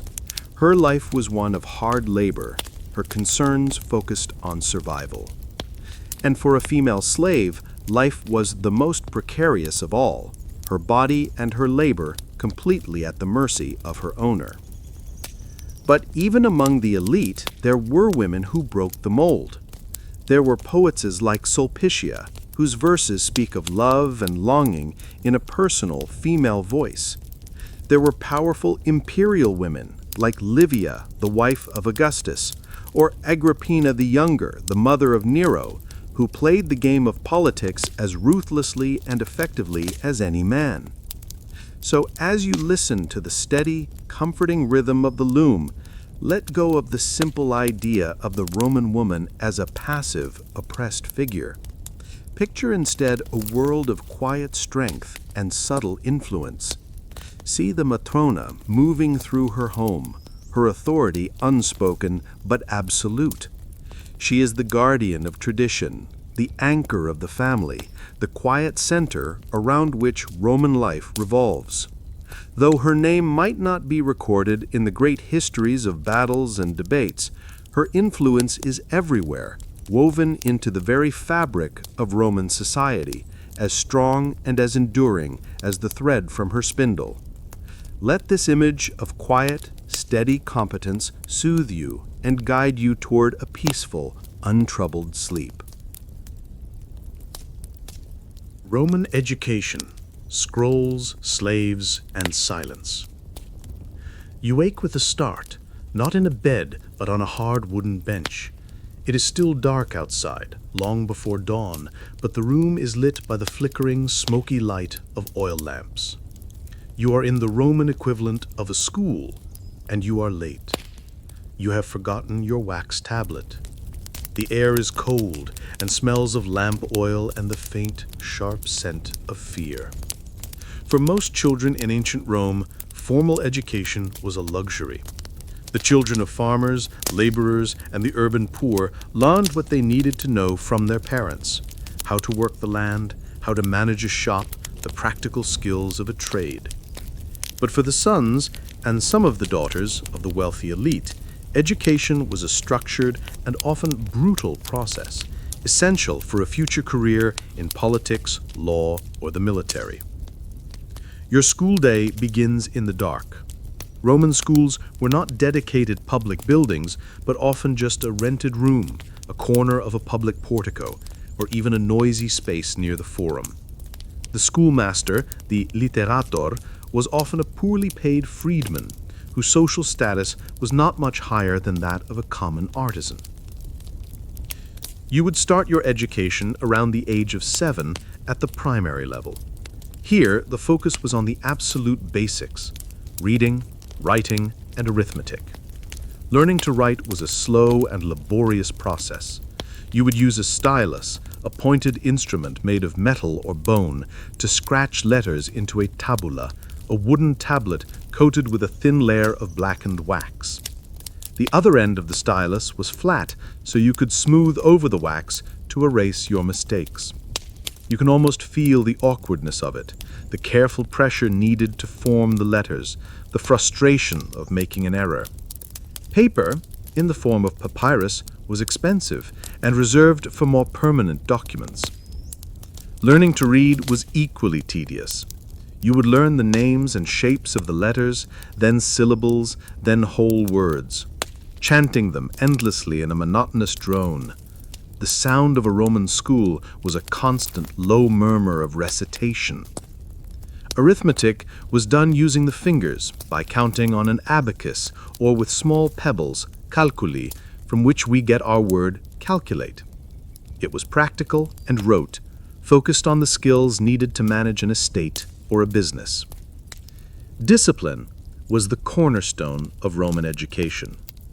The schoolmaster's main tool was not encouragement, but the rod. The Roman belief was that learning required pain. A boy who was lazy, slow, or disobedient would be beaten.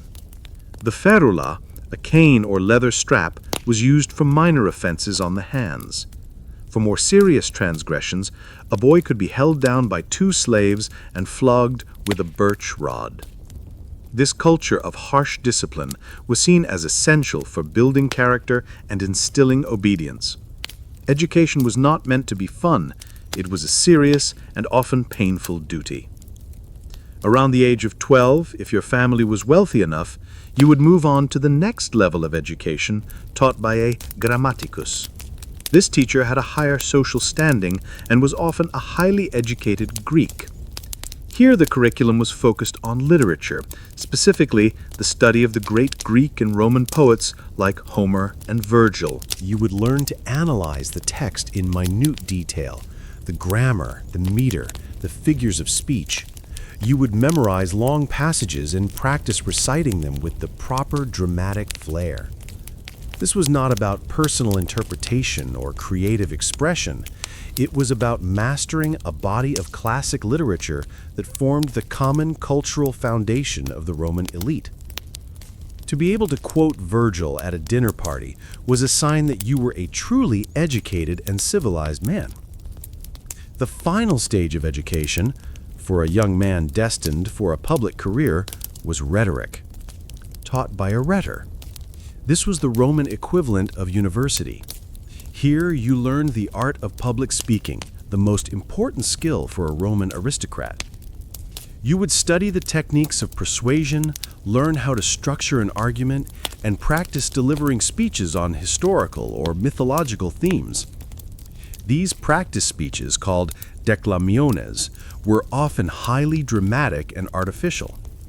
You might have to argue from the perspective of Hannibal on whether to attack Rome, or give a speech convincing a Greek city-state to surrender to Alexander the Great. This entire system was geared towards producing a specific type of person, a man who could command, who could persuade, and who shared a common set of cultural values with his peers. It was about tradition, not innovation. It was about memorization, not critical thinking. And where were the girls? Daughters of the elite might receive a primary education, sometimes alongside their brothers. Some might even go on to study literature with a grammaticus. But their education was generally seen as a way to make them more cultivated and interesting wives, not to prepare them for a public life.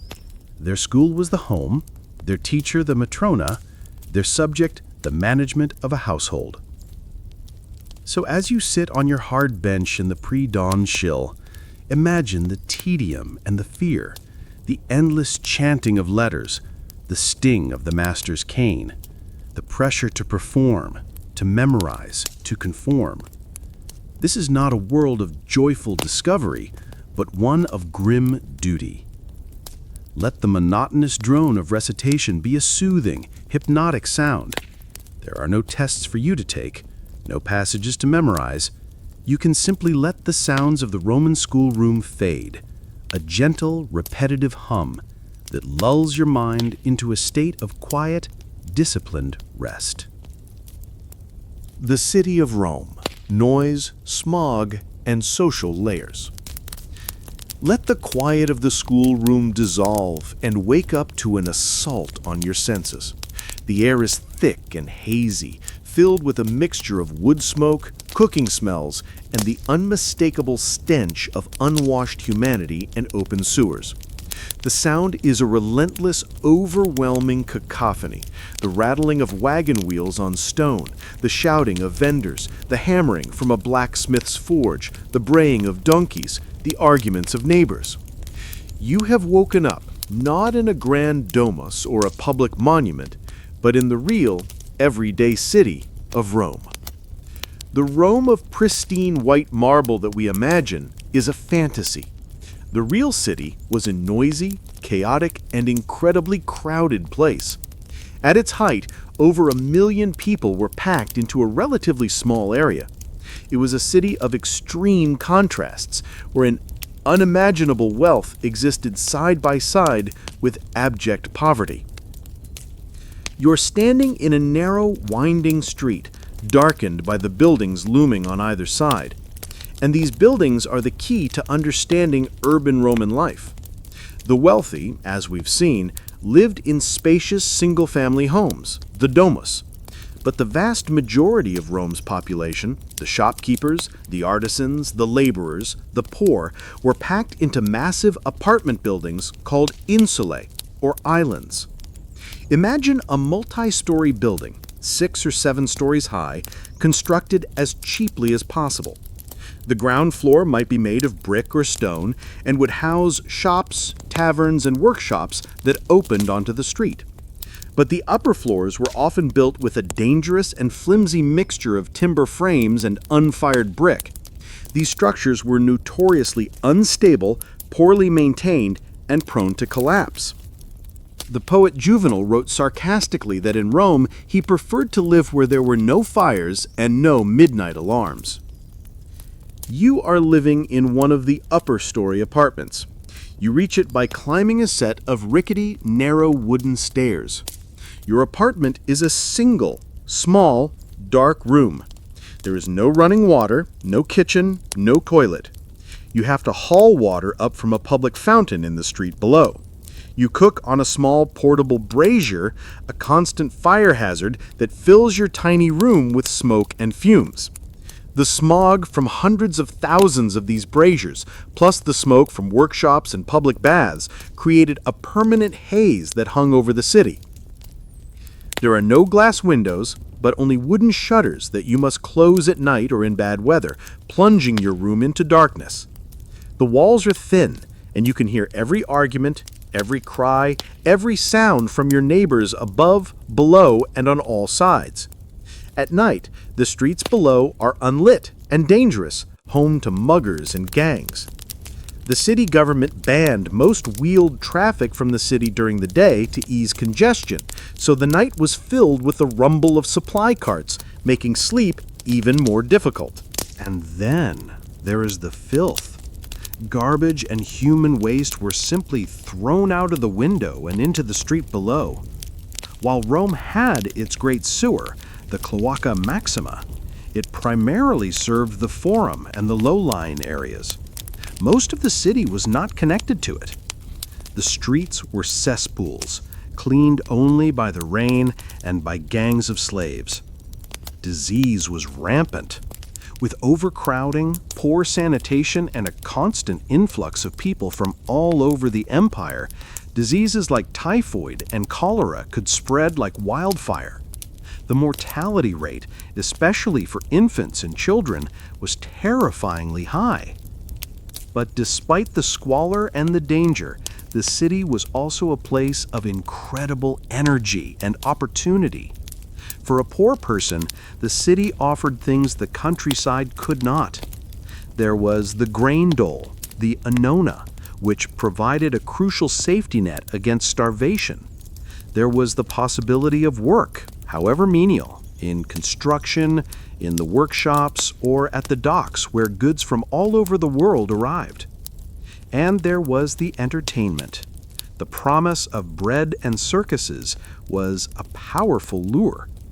The city offered the spectacular and brutal games in the Colosseum, the thrilling chariot races in the massive Circus Maximus, and public festivals and feasts. These were not just diversions, they were an integral part of city life, a way for the emperors to keep the potentially volatile population happy and distracted. It was a pressure valve for a city that was always simmering with tension. The social layers of the city were visible everywhere. You would see a wealthy senator carried in his litter by slaves, moving through a crowded street, trying to avoid touching the grime and the common people. You would see a shopkeeper standing at the front of his taberna, trying to entice customers. You would see a ragged beggar pleading for a coin. It was a world of jostling, competing humanity, all crammed together in a vibrant, stinking, and magnificent mess. So, as you stand in this smoky, noisy street, let the overwhelming sensory experience wash over you. Don't try to make sense of the chaos. Just let the sounds blend into a single, constant urban hum. This is the Rome where most Romans lived and died. It is not the Rome of emperors and poets, but the Rome of landlords and laborers. It is a city that is alive, dangerous, and utterly, inescapably human. Let the white noise of this ancient metropolis, the constant, steady drone of a million lives, be the sound that carries you off into a deep and profound sleep. Death and burial in ancient Rome, tombs, funerals, and afterlife. Let the noise of the city fade into a respectful hush. You are waking up in the soft flickering light of torches. It is nighttime. You are part of a quiet procession moving slowly along a road leading out of the city. The air smells of incense, of flowers, and of the cool night air. You are following a Roman funeral. For the Romans, death was not a private affair to be hidden away. It was a public performance, a final important ritual that affirmed the family's status and ensured the proper passage of the deceased into the afterlife. Roman law, going back to the ancient 12 tables, forbade burial or cremation within the sacred boundary of the city. As a result, the roads leading out of Rome, like the Via Appia, were lined for miles with tombs and monuments. To travel out of Rome was to travel through a city of the dead, a constant reminder of mortality and of the great families who had come before. Let's follow the journey of a wealthy Roman from death to the grave. When the person dies, the family gathers around the deathbed. The eldest son gives a final kiss to catch the last breath and calls out the deceased's name. The body is then washed, anointed with oils, and dressed in the finest clothes it owned in life. For a citizen, this would be his toga. A coin is placed in the mouth to pay Charon, the mythical ferryman who would carry the soul across the river Styx into the underworld. The body is then laid out on a funeral couch, the lectus funebris, in the atrium of the home, with the feet pointing towards the door. Cypress or pine branches, symbols of mourning, are placed outside the entrance to warn passers-by that the house is tainted by death. The family and friends would then begin a period of mourning, visiting the deceased and lamenting their loss. For a prominent aristocrat, the funeral procession, the pompa funebris, was a grand and theatrical affair. It was held at night by torchlight to add to the drama. At the head of the procession would be musicians playing somber tunes on flutes and horns. Then came professional mourners, often women, who would wail loudly, tear at their hair, and scratch their cheeks, a dramatic public performance of grief. Most striking of all were the actors who wore the imagines, the wax masks of the deceased's distinguished ancestors, which were kept in the family home. Dressed in the appropriate robes of office, these actors would represent the long line of senators, consuls, and generals from whom the deceased was descended. It was a powerful statement of the family's lineage and its contribution to Rome.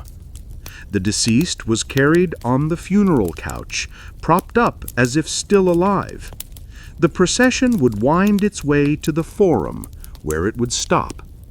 Here, the son or another close male relative would deliver the funeral oration, the laudatio funebris, praising the virtues and accomplishments of the deceased and the glory of their ancestors. From the forum, the procession would continue out of the city gates to the place of burial or cremation.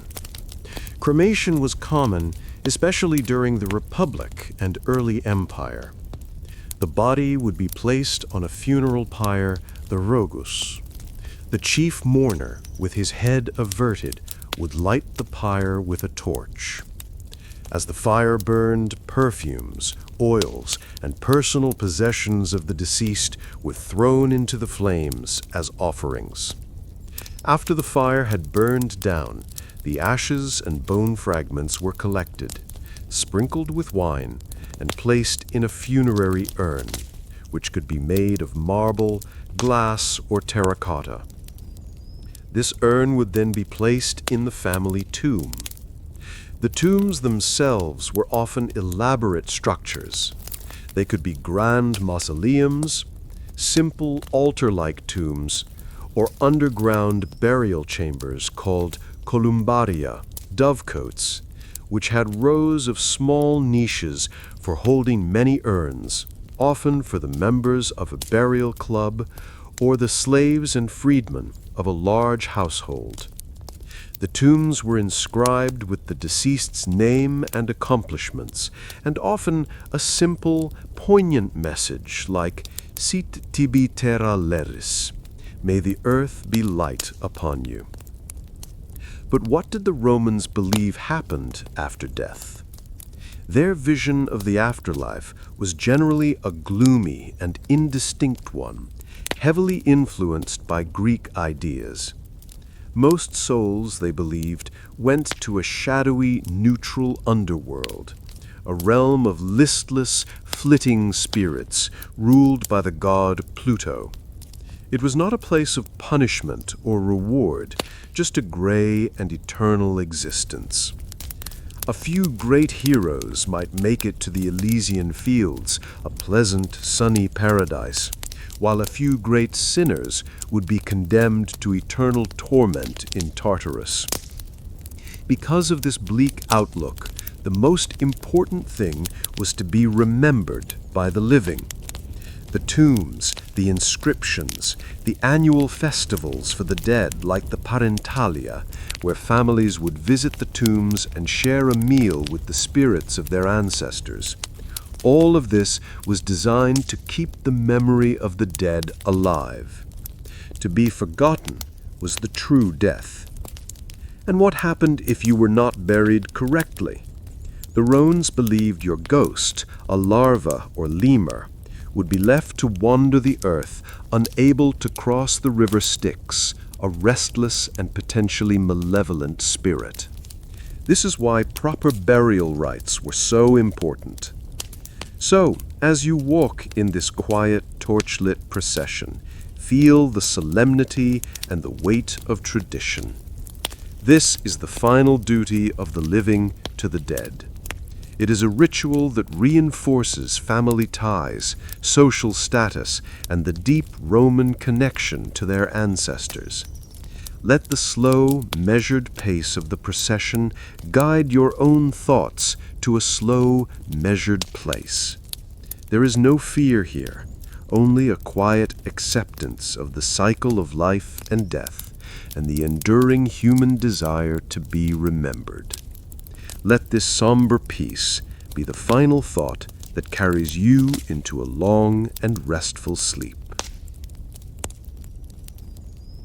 Roman law and justice, from magistrates to mockery. Let the somber quiet of the funeral fade, and find yourself waking once again in the bustling Roman forum. But this time, your attention is drawn to a specific scene. A crowd has gathered around one of the large public halls, a basilica. From inside, you can hear a loud, impassioned voice, the sound of a lawyer pleading a case. You have arrived in the world of Roman law and justice. The Roman contribution to law is one of its most enduring legacies. The principles and categories developed by Roman jurists, the distinction between public and private law, the concepts of contracts, property, and inheritance, formed the bedrock of most modern legal systems in the Western world. But the practice of justice in a Roman court was often a far cry from the sober, dignified process we imagine today. It was loud, theatrical, and deeply personal. Imagine you're an ordinary Roman who has been dragged into a legal dispute. Perhaps a neighbor claims your ox has trampled his crops, or a merchant accuses you of failing to pay a debt. There are no police to investigate. There is no public prosecutor. Roman law was primarily a private matter. You, the plaintiff, are responsible for bringing the defendant to court. Literally, you would have to go to his house and summon him, and if he refused, you could legally use force to drag him before the magistrate. The magistrate, or praetor, was not a professional judge. He was an elected official, a politician. His job was not to decide the case, but to hear the initial arguments and determine if there was a valid legal issue. If he decided there was, he would appoint a iudex, a judge, to hear the evidence and make the final ruling. This iudex was also not a legal professional. He was a private citizen of good standing, usually a senator or a wealthy equestrian, acting as a kind of juror. The trial itself was a public spectacle. It took place in the open, in the forum or a basilica, with crowds of onlookers. There were few rules of evidence. Hearsay was admissible. Witnesses could be questioned. But the heart of the trial was the speeches. Lawyers, or orators, were masters of rhetoric. Their goal was not just to present the facts, but to win the sympathy of the iudex and the crowd. A lawyer might spend very little time on the legal technicalities of the case, and a great deal of time praising the virtuous character of his client and mercilessly attacking the reputation of the opponent. He might accuse the opponent of being a drunkard, a gambler, a coward, and a man of low morals. It was character assassination as a legal strategy. The lawyer might also resort to pure theatrics. He could bring his client's weeping wife and children before the judge to elicit pity. He might dramatically unroll a bloody tunic if it was an assault case. The great orator Cicero, defending a client, was known for his powerful emotional appeals, his voice rising to a crescendo of righteous indignation or dropping to a whisper of feigned humility. Contracts were taken incredibly seriously. The Romans had a formal, ritualized process for making a binding oral contract, the stipulatio.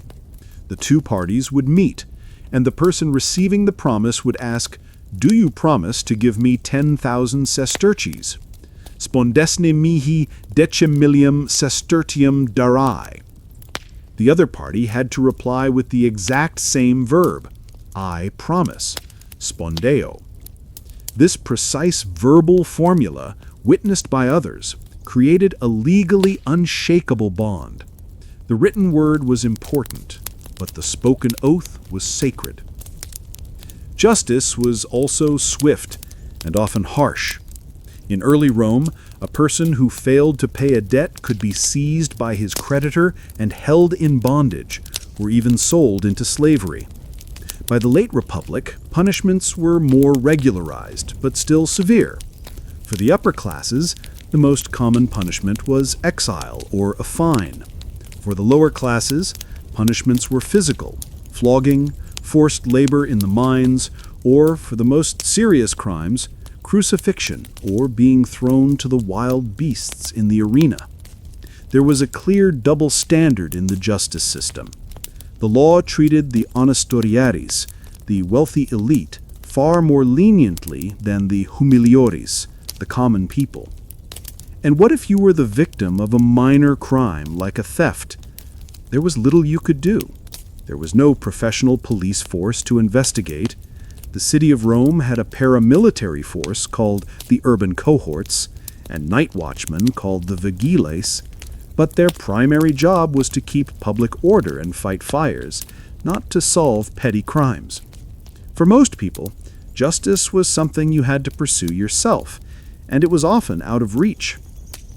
So, as you stand in the crowd, listening to the orator's voice echoing through the basilica, you are witnessing a system that is both sophisticated and chaotic. It is a system that gave the world profound legal principles, yet practiced a form of justice that was often based on a good story and a powerful performance. It is a world where the law is not a cold, abstract code, but a loud, passionate, and very human drama played out every day in the heart of the city. Let the drone of the lawyer's speech fade into the background. You do not need to follow the argument or decide who is guilty. Simply let the sound of this ancient legal theater be a complex rhythmic murmur, a sound that, in its own strange way, is as regular and as soothing as the tide, gently pulling you into a state of deep, impartial rest. Roman entertainment, chariot races, and dirty jokes. Let the serious atmosphere of the law court dissolve and find yourself waking up to a sound of pure, unadulterated excitement. It is a thunderous roar, a sound that vibrates through your very bones. It is the sound of 250,000 people screaming at the top of their lungs. You are not in the Colosseum. You are in an even larger, more popular venue, the Circus Maximus, home of the chariot races. If the gladiatorial games were Rome's brutal spectacle, the chariot races were its national sport, its greatest passion. The Circus Maximus was a colossal U-shaped stadium nestled in the valley between the Palatine and Aventine hills. It could hold more than 4 times the number of spectators as the Colosseum, and on race day, it was packed. Imagine the scene. The sun beats down on a sea of people. The air is electric with anticipation. The crowd is divided into factions, each with its own color: the reds, the whites, the blues, and the greens. These were more than just teams. They were social clubs with fanatical, almost tribal loyalties. People would wear their team's color, bet huge sums of money on the races, and follow the careers of their favorite charioteers with an obsessive devotion. The rivalries were intense and could sometimes spill over into violent street brawls. The day's events begin with a grand procession, the Pompa Circenses, that circles the track. It includes the magistrates sponsoring the games, musicians, priests, and of course, the charioteers themselves, standing proudly in their chariots. Then, the races begin. A magistrate drops a white cloth, the mappa, and the starting gates fly open. A dozen chariots burst onto the track. A Roman chariot was a tiny, lightweight vehicle, little more than a wooden shell on 2 wheels. The charioteer stood balanced precariously inside, his only protection a leather helmet and some padding. The reins were not held in his hands, they were wrapped around his waist. This gave him more leverage to control the 4 powerful half-wild horses, but it also meant that if he crashed, he would be dragged to his death, unless he could cut himself free with the knife he carried. The race is 7 laps around the central barrier, the spina. 7 laps of pure chaos and danger. The track is crowded. The chariots jostle for position. The most dangerous part of the race is the tight 180-degree turn at each end of the spina. This is where most of the crashes happen. A skilled charioteer knows how to take the turn as tightly as possible, but a slight miscalculation could send his chariot smashing into the turning post or into another team, resulting in a spectacular and often fatal pileup. The crowd roars its approval at every near miss, every clever maneuver, every horrific crash. A successful charioteer could become the biggest celebrity in the Roman world, far more famous than any gladiator or philosopher. He could earn astronomical sums of money and prize money and gifts from his wealthy backers. Men like Gaius Appius Diocles, a charioteer from the 2nd century AD, had careers that lasted for decades and amassed fortunes that would make modern sports stars blush. They were heroes to the masses, their names chanted in the streets. But Roman entertainment was not all high-octane spectacle. Let's leave the roar of the circus and drift to another venue, the theater. Roman theater was heavily influenced by the Greeks, but it had its own distinct and often much cruder flavor. The most popular form of Roman theater was comedy, particularly the plays of writers like Plautus and Terence. These were raucous, slapstick affairs, filled with stock characters: the braggart soldier, the clever slave who outwits his master, the foolish old man, the lovesick youth. The plots were often convoluted tales of mistaken identity and trickery, and the humor was broad, bawdy, and filled with dirty jokes and puns that would have delighted the groundlings. A more uniquely Roman form of entertainment was the mime. This was not the silent art form we think of today. Roman mimes were short, improvised plays with dialogue, music, and dancing. They were known for their realism and their scandalous, often obscene subject matter.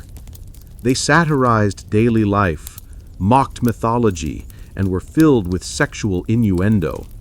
Female roles were played by women, which was considered scandalous in itself, and the actresses were often treated as little better than prostitutes. And then there was a Tellin farce, a kind of rustic, improvised comedy featuring a set of stock, masked characters from a small town in Campania: Macus the fool, Bucco the glutton, Pappus the foolish old man. It was lowbrow, physical comedy at its most basic. Romans also enjoyed more refined forms of entertainment. In the homes of the wealthy, a dinner party might feature a poetry reading, a performance by musicians playing the lyre or the flute, or even a philosophical discussion. There were public poetry competitions and musical contests. But for the vast majority of Romans, entertainment was about escaping the grime and hardship of their daily lives. It was about losing themselves in the thrill of the race, the roar of the crowd, the belly laugh of a crude joke. It was a vital part of the social fabric, a shared experience that brought the city together. So as you let the thunder of the Circus Maximus fade into a distant memory, allow your mind to settle. Think of the simple, universal human need for diversion, for a story, for a moment of excitement or laughter. Whether it's the heart-pounding thrill of the chariot race or the cheap laugh from a stage comedy, the goal is the same: a brief respite from the everyday. Let this feeling of release, of carefree distraction, be your guide into a deep and untroubled sleep. Roman engineering, aqueducts, arches, and concrete dreams. Wake up slowly to the sound of trickling water and the sight of a structure so immense it seems to defy gravity. You are standing in the Roman countryside, in the shadow of a great aqueduct. A long, graceful line of stone arches marches across the valley, carrying a steady stream of water towards the distant city. You have woken up in the presence of Roman engineering, the silent, stony testament to Rome's genius for the practical. The Romans were not necessarily great inventors. Many of their techniques, the arch, the column, were borrowed from other cultures, like the Etruscans and the Greeks. But their true genius lay in perfecting these techniques, scaling them up to an unprecedented degree, and applying them with relentless, pragmatic efficiency. They were master builders, and their empire was built, quite literally, on a foundation of stone, concrete, and brilliant design. Let's start with this aqueduct before you. Bringing a reliable supply of fresh water was the key to supporting the massive population of a city like Rome. The Romans understood that water flows downhill. The secret of the aqueduct is not its great height, but its precise, gentle, and almost imperceptible slope. Over dozens of miles, Roman surveyors would plot a course from a mountain spring to the city, maintaining a gradient of just a few feet per mile. When the aqueduct had to cross a valley, they would build those iconic arches. The arch is a deceptively simple and incredibly strong form. It takes the downward pressure of the weight above it and redirects it outwards and down into the supporting piers. This allows for the spanning of great distances with a minimum of material. Look at the stones. They are cut and fitted with such precision that they often required no mortar. But the real secret weapon of Roman engineering, the material that made so much of their construction possible, was concrete. Roman concrete, opus caementicium, was a revolutionary material. They discovered that by mixing volcanic ash, called pozzolana, with lime, water, and rubble, they could create a building material that was not only incredibly strong, but also waterproof and would even set underwater. This was a game changer. Unlike marble or stone, which had to be quarried and painstakingly carved, concrete could be made cheaply and poured into wooden molds of any shape. This allowed for a speed and flexibility of construction that was previously unimaginable. The Romans could build faster, bigger, and stronger than anyone before them. The The Colosseum, the Pantheon, the great public baths, all of these massive structures were built with a core of Roman concrete, often faced with a veneer of more expensive brick or marble to make them look prettier. Think of the Pantheon in Rome, with its vast, unreinforced concrete dome, still the largest of its kind in the world after nearly 2,000 years. At the top is the oculus, an open circle to the sky that is not just a source of light, but a brilliant engineering solution, reducing the weight at the dome's weakest point. Standing inside it, you feel the sense of awe not just at its beauty, but at the sheer audacity of its construction. This practical genius was applied everywhere. We've already encountered the roads, built in layers for durability and drainage, marching in straight lines over any obstacle. Roman engineers would cut through hills and bridge rivers to maintain their direct course. The bridges they built, using the same principle of the stone arch, were so well constructed that many are still in use today. They were masters of civil engineering. They built vast harbor complexes with concrete breakwaters. They drained marshlands to create fertile farmland. They built extensive sewer systems, like the Cloaca Maxima, to improve sanitation in their cities. In their military campaigns, they performed incredible feats of engineering, like building a bridge across the Rhine in just 10 days, or constructing massive siege ramps to conquer hilltop fortresses like Masada. All of this was done without the aid of modern technology. They had simple cranes and hoists, powered by human or animal labor. They had levels, plumb lines, and sophisticated surveying tools. But mostly, they had a deep, intuitive understanding of materials and physics, and an almost limitless supply of manpower, both soldiers and slaves. Roman engineering was not about artistic flair. It was about solving problems. How do we get water to the city? How do we move an army quickly? How do we build a large covered space for public gatherings? Their solutions were elegant in their simplicity and brutal in their effectiveness. They were expressions of power, of Rome's ability to dominate and organize the natural world. So as you stand in the quiet presence of this great aqueduct, listen to the gentle sound of the water flowing steadily in the channel above you. It is a sound that has not stopped for centuries. It is the sound of order, of permanence, of a system that works. There is a profound sense of peace in this kind of stability.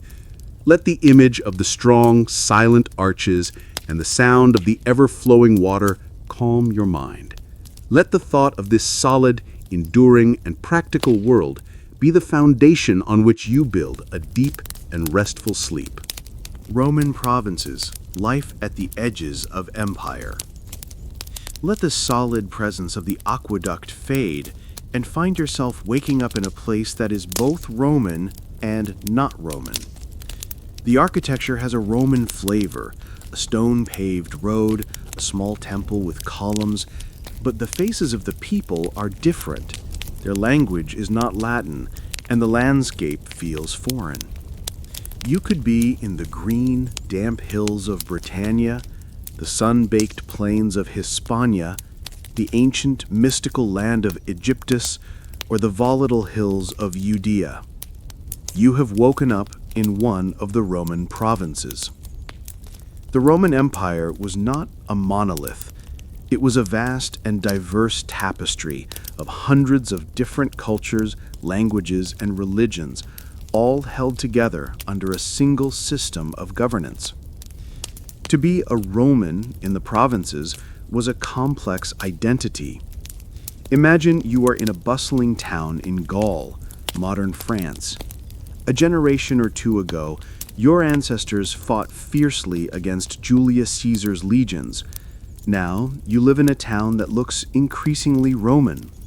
There is a small forum, a public bathhouse, perhaps even a small amphitheater for local games. The local Celtic aristocracy has adopted Roman ways. They wear togas, speak Latin in public, and build villas with mosaic floors and hypocaust heating. For them, adopting Roman culture, a process we call Romanization, is a way to maintain their status and power within the new system. Their sons might go on to become Roman citizens and even serve in the Roman Senate. But if you walk away from the town center into the countryside, life has changed much less. People still speak their Celtic language, worship their old gods, though they might give them Roman names like calling their sky god Tyrannus by the name of Jupiter, and live according to their ancient traditions. For them, Rome is a distant, abstract power, felt mainly through the presence of a few administrators and the collection of taxes. Now let's drift to another corner of the empire, Egypt. Here, Rome has taken over a civilization that was already thousands of years old. The Romans are just the latest in a long line of foreign rulers after the Persians and the Greeks. Life for the average Egyptian peasant along the Nile has not changed much. They still use the same irrigation techniques, plant the same crops, and live in the same kind of mud brick houses their ancestors did for centuries. They pay their taxes to a new master, a Roman governor instead of a Ptolemaic king, but the rhythm of their life is still dictated by the flooding of the Nile. Rome is here for one primary reason: grain. Egypt is the breadbasket of the empire, and the Romans administer it with ruthless efficiency to ensure the grain supply to the capital is never interrupted. The culture remains profoundly Egyptian, with its ancient temples and animal-headed gods, a world that both fascinated and baffled the more pragmatic Romans. Now imagine yourself in a province like Judea. Here, the relationship with Rome is far more tense and volatile. The Jewish people have a fierce tradition of monotheism and a deep-seated resistance to foreign rule. They see Roman culture, with its pantheon of gods and its emperor worship, as a blasphemous abomination. The Romans, for their part, find Jewish exclusivity and refusal to pay homage to the Roman gods to be stubborn and seditious. The province is a tinderbox of religious and political tensions. There are different Jewish factions: the Sadducees, the priestly class who collaborate with the Romans to maintain order; the Pharisees, who focus on the strict observance of religious law; and the Zealots, who advocate for violent rebellion to drive the Romans out. This is the world into which Jesus of Nazareth was born. It is a province constantly simmering on the edge of revolt, a difficult and often bloody place to govern. The eventual Jewish revolts would lead to the destruction of the temple in Jerusalem and the scattering of the Jewish people, a profound tragedy born from this clash of civilizations. So, how did Rome manage such a diverse empire? For the most part, their approach was pragmatic. They did not, as a rule, try to impose their culture or religion on conquered peoples. They were content to let local elites run the day-to-day affairs of their communities as long as three conditions were met: the taxes were paid, the peace was kept, and the authority of Rome was acknowledged. The Roman army was a key instrument of both control and cultural exchange. Legions were stationed in permanent fortresses along the frontiers, like Hadrian's Wall in Britain or the Rhine-Danube frontier in Germany. These forts became magnets for local merchants and settlers, growing into towns. Soldiers from all over the empire would serve together, marry local women, and retire in the provinces, creating new, hybrid communities. A man from Spain might serve in Britain, marry a Celtic woman, and their son might grow up speaking both Latin and Brythonic, a citizen of a world that was becoming increasingly interconnected. So, being a provincial was to live in a world of multiple identities. You could be a Gaul, a Roman citizen, and a devotee of the local horse goddess Epona, all at the same time. The empire was not a melting pot that erased differences, but a mosaic, where each piece retained its own color and shape while contributing to a larger, intricate pattern. As you linger in this provincial town, listen to the mixture of languages in the marketplace. See the blend of architectural styles. Feel the subtle tension and the pragmatic cooperation that defined life on the edges of the Roman world. It is a complex, layered reality, a world of negotiation and adaptation. Let this quiet complexity soothe your mind. There is no single story, no simple answer. There is only the vast, slow, and endlessly varied human experience, unfolding across continents under the watchful eye of the Roman eagle. Let that vastness be a comfort, a sense of perspective that allows you to drift peacefully off to sleep. Daily commerce, markets, money, and shopkeepers. Let us return once more to the city streets, but this time let's focus on the lifeblood of the city, its commerce. You are waking up to the clinking of coins, the rhythmic clang of a hammer on metal, and the sing-song shouts of vendors advertising their goods. You are in a Roman market, a place of constant motion and transaction. Commerce was everywhere in a Roman city. While the Forum was the grand center for banking and large-scale business, the real daily shopping happened in 1,000 other places. The ground floors of the Great Insulae were honeycombed with small, single-room shops called tabernae. These opened directly onto the street with a wide doorway that was shuttered at night. Imagine walking down a typical Roman street. You would pass a baker's shop, a pistrinum, the warm smell of fresh bread wafting out. Next to it, a fuller's shop, a fulonica, where textiles were cleaned and bleached. The smell here would be much less pleasant as they used urine for its ammonia content as a key cleaning agent. You'd see a cobbler, a potter, a weaver, a carpenter, each in their small workshop producing and selling their goods in the same space. For fresh food, you would go to a specialized market, a macellum. Here, under a covered portico, you would find stalls selling meat, fish, fruits, and vegetables. A butcher would be hacking up a side of pork. A fishmonger would be displaying the day's catch from the coast, trying to sell it before it spoiled in the heat. A farmer from the nearby countryside would have a small stall with a basket of leeks and a few chickens for sale. The air is filled with the sounds of haggling. Fixed prices were rare.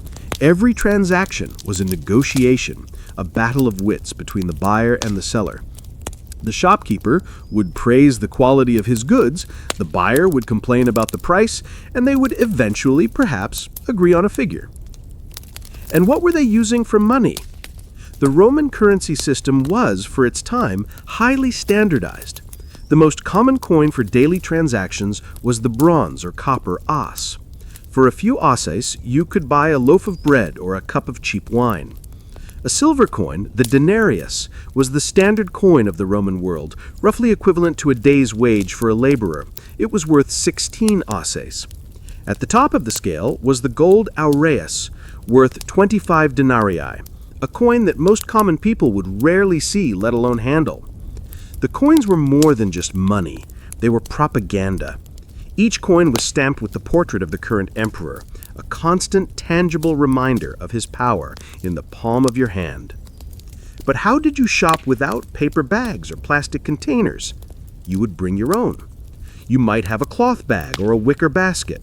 For liquids like wine or oil, you would bring your own jug or flask to be filled from a large amphora in the shop. Many goods were sold in bulk, grain scooped from a sack, olives from a barrel. Let's step inside one of these tabernae. The space is small and dark, lit only by the light from the open doorway. The shopkeeper, the tabernarius, might live with his family in a small loft above the shop. His life is one of long hours and small profit margins. He is part of the great urban middle class of artisans and retailers, looked down upon by the land-owning aristocracy, but with a fierce pride in his own skill and independence. These shopkeepers often organized themselves into guilds or professional associations called collegia. There were collegia for silversmiths, for boatmen, for bakers. These were not unions in the modern sense. They did not engage in collective bargaining. They were primarily social and religious clubs. They provided a sense of community and mutual support for their members. They would have a patron deity, hold feasts and celebrations, and, perhaps most importantly, they would function as burial societies, ensuring that even the poorest member would receive a proper funeral and a place in a communal tomb. Commerce was not just confined to the city. The entire empire was a vast free trade zone. Goods flowed from one end of the Mediterranean to the other. Grain from Egypt, wine from Gaul, olive oil from Spain, pottery from North Africa, luxury silks from the distant East, all of it moved along the Roman roads and sea lanes, ending up in markets like this one. You can almost feel the connections, the invisible threads of trade that linked your local shopkeeper to a farmer in a distant province. So, as you stand in this noisy, vibrant market, take in the atmosphere of pure, unadulterated business. This is the engine that drives the city. It's not glorious or heroic. It's the daily, repetitive, essential work of making, buying, and selling. It is the sound of a civilization feeding itself, clothing itself, and keeping itself running. Let the chaotic but rhythmic sounds of the market, the haggling voices, the clinking coins, the shouting vendors, all merge into a single, complex hum. It is the sound of life itself, a steady and persistent drone that can gently guide you into a state of deep and peaceful slumber. Roman medicine, leeches, superstition, and surgery. You wake up in a quiet room to the smell of herbs, vinegar, and something faintly metallic like blood. You can hear the low groans of someone in pain. You are in a Roman valutunarium, a military hospital, or perhaps in the home of a wealthy Roman who has called for a doctor. You are about to enter the uncertain world of Roman medicine. Roman medicine was a strange and often contradictory mix of keen observation, practical knowledge, superstition, and Greek theory. There was no single standard of care. The quality of your treatment depended entirely on your wealth and the skill of the particular doctor, or medicus, you happened to find. At the heart of most formal medical theory was the Greek concept of the four humors, developed by Hippocrates and later expanded by Galen, a Greek physician who practiced in Rome and became the most influential medical writer of the ancient world. This theory held that the body was composed of four basic fluids: blood, phlegm, yellow bile, and black bile. Health was the result of these four humors being in perfect balance. Illness was caused by an imbalance, an excess or deficiency of one of the humors. Therefore, the goal of the doctor was to restore this balance. If a patient was feverish, a condition associated with an excess of blood, the logical treatment was to remove some blood. This led to the widespread practice of bloodletting, either by opening a vein with a scalpel or by applying leeches. Other treatments were designed to purge the body of excess humors through vomiting or laxatives. The doctor's prescriptions were often a complex diet, recommending certain foods and forbidding others to try and correct the humoral imbalance. But this theoretical medicine coexisted with a world of folk remedies and outright magic. A common Roman might not consult an expensive Greek doctor. Instead, he might rely on the traditional knowledge passed down in his family. The writer Pliny the Elder, in his Natural History, collected thousands of such remedies. For a headache, you might tie the testicles of a fox to your head. For epilepsy, you might be told to drink the blood of a dying gladiator. Many cures involved incantations, amulets, and prayers to gods of healing like Apollo or the Greco-Roman deity Asclepius. People seeking a cure might make a pilgrimage to a temple of Asclepius. There, they would sleep in a special dormitory, hoping the god would visit them in a dream and reveal a cure. The temple precincts are often filled with votive offerings, small terracotta models of the body part that was healed, an ear, a leg, an eye, left as a thank you to the god. Surgery was another area of surprising sophistication, but it was a last resort and terrifyingly risky. Roman surgeons had an impressive array of bronze and iron instruments, scalpels, forceps, bone saws, and drills. They could set fractures, remove bladder stones, perform cataract surgery by couching the lens with a needle, and even perform a type of brain surgery called trepanation, drilling a hole in the skull to relieve pressure. The best surgeons were often found in the Roman army. The military understood the importance of caring for its soldiers. The permanent legionary fortresses had dedicated hospitals, the valetudinaria, with clean wards, operating rooms, and a professional medical staff. Army surgeons gained extensive experience treating all manner of battlefield wounds. They understood the importance of cleanliness. They would often wash wounds with wine or vinegar, which acted as antiseptics. And they were skilled at amputating limbs and extracting arrowheads. However, for any surgical patient, the two great enemies were pain and infection. There was no true anesthetic. A patient would be given wine or a preparation of opium poppy to dull the senses, but they would be conscious and would have to be held down by strong assistants during the operation. The screams from a Roman operating room must have been horrific. And even if the surgery was successful, the risk of post-operative infection in a world without antibiotics was enormous. A minor wound or a simple operation could easily lead to a fatal case of gangrene. So the experience of being sick in ancient Rome was one of profound uncertainty. You might fall into the hands of a skilled, observant physician like Galen, who could make a shrewd diagnosis and prescribe a sensible regimen. Or you might be treated by a quack who would bleed you half to death for a common cold. Or you might simply place your faith in a magical amulet and a prayer. As you linger in this quiet, tense room, listen to the gentle clink of medical instruments being laid out on a cloth. Smell the sharp, clean scent of the herbs. Feel the deep uncertainty that came with any illness. There were no miracle cures, no guarantees.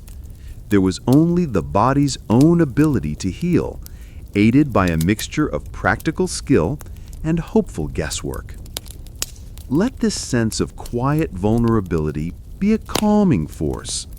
There is nothing for you to do, no diagnosis to fear. You can simply relax, letting go of all your worries, and allow your body its own natural, healing rest. Emperors behaving badly, from Caligula to Commodus. Let the sterile smell of the sickroom vanish, and find yourself waking up in the opulent, yet unnerving halls of the imperial palace on the Palatine Hill. The air is thick with perfume. The marble floors are polished to a mirror shine, but there is a palpable tension, a sense of fear that hangs in the air like a fine dust. You have woken up in the court of a bad emperor. The Roman Empire was an absolute monarchy in all but name. All power, military, political, and judicial, was concentrated in the hands of one man, the emperor. When that man was wise, just, and stable, like an Augustus or a Trajan, the system worked well, providing peace and prosperity. But when the man who held that absolute power was unstable, cruel, or insane, the results could be terrifying, at least for the elite who lived in close proximity to him. Let's drift through the reigns of a few of these notorious figures, as told by the senatorial historians who despised them. First, imagine the court of Caligula. His reign started well, but after a serious illness, he seemed to descend into madness. The stories told by writers like Suetonius are a litany of cruelty and absurdity. He is said to have had conversations with the moon. He engaged in wild sexual orgies and was accused of incest with his sisters. He squandered the treasury on lavish, pointless projects, like building a 2-mile floating bridge across the Bay of Naples so he could ride his horse across it. The most famous story, of course, is about his horse, Incitatus. Caligula was said to have loved this horse so much that he gave it a marble stable, a jeweled collar, and even a house with servants. He would invite the horse to dinner. The story goes that he planned to make the horse a consul, the highest office in Rome. While this was likely an exaggeration, a rumor spread by his enemies to show how much he despised the Senate, it captures the sense of surreal, absolute power he wielded. He was a tyrant who ruled by fear and caprice, and his reign ended, unsurprisingly, with his assassination by his own Praetorian Guard. Now let's move forward a few years to the reign of Nero. Nero also began his rule with promise, guided by his tutor, the philosopher Seneca. But he grew to resent any constraints on his power. He had his own ambitious mother, Agrippina, murdered. He had his wife Octavia executed so he could marry his mistress, Poppaea Sabina. Nero saw himself not as a statesman or a general, but as a great artist. He loved to sing, play the lyre, and write poetry. He would force the Roman elite to attend his private concerts, which could last for hours. It was considered treasonous to leave or to show anything but rapturous applause. The historian Tacitus tells a grimly comic story of senators feigning death just to be carried out of the theater. His most infamous moment came with the Great Fire of Rome in 64 AD. A huge swath of the city burned for over a week. The rumor, almost certainly untrue, was that Nero had started the fire himself so he could clear land for a massive new palace, and that he stood on his balcony, playing his lyre and singing about the fall of Troy while the city burned. To deflect the blame, Nero needed a scapegoat. He chose a small, unpopular religious sect known as the Christians. He had them arrested and subjected to horrific theatrical tortures, lighting up his gardens with Christians crucified and set on fire as human torches. Eventually, facing multiple rebellions, Nero was declared a public enemy by the Senate and took his own life, famously lamenting, "What an artist dies in me." Finally, let us drift to the end of the 2nd century, to the reign of Commodus, the son of the wise philosopher-emperor Marcus Aurelius. Unlike his father, Commodus had no interest in philosophy or governing. He was obsessed with gladiatorial combat. He would enter the arena himself, fighting against terrified opponents who knew they were not allowed to harm him. He would fight hundreds of times, billing the state an exorbitant fee for each appearance. He also enjoyed slaughtering exotic animals in the arena, shooting ostriches with special crescent-headed arrows that would decapitate them. He saw himself as the reincarnation of the demigod Hercules, and had statues of himself made in the guise of Hercules, complete with a lion skin cloak and a club. His behavior became increasingly erratic and megalomaniacal. He renamed the city of Rome Colonia Commodiana. He renamed the months of the year after his own various titles. Like Caligula and Nero before him, His narcissism and cruelty made him a danger to everyone around him, and he was eventually assassinated, strangled in his bath by a wrestler hired by his own inner circle. For the vast majority of people living in the provinces, the personal eccentricities of the emperor in Rome had little direct impact on their lives. The machinery of the empire, the bureaucracy, the army, the tax collectors trundled on regardless. But for those in the Senate, in the court, in the city of Rome, living under a bad emperor was a waking nightmare. It was a world of paranoia, where a careless word or a wrong look could lead to your execution and the confiscation of your property. So, as you stand in the silent, opulent halls of the palace, feel the fear and the uncertainty. Power without accountability, without restraint, is a terrifying thing. Let the stories of these emperors be just that. Stories. Faint, distant echoes of cruelty and madness from a long-forgotten time. There is no danger here for you. There is only the quiet of the palace after the tyrant has gone. A silence that is deep, profound, and profoundly peaceful.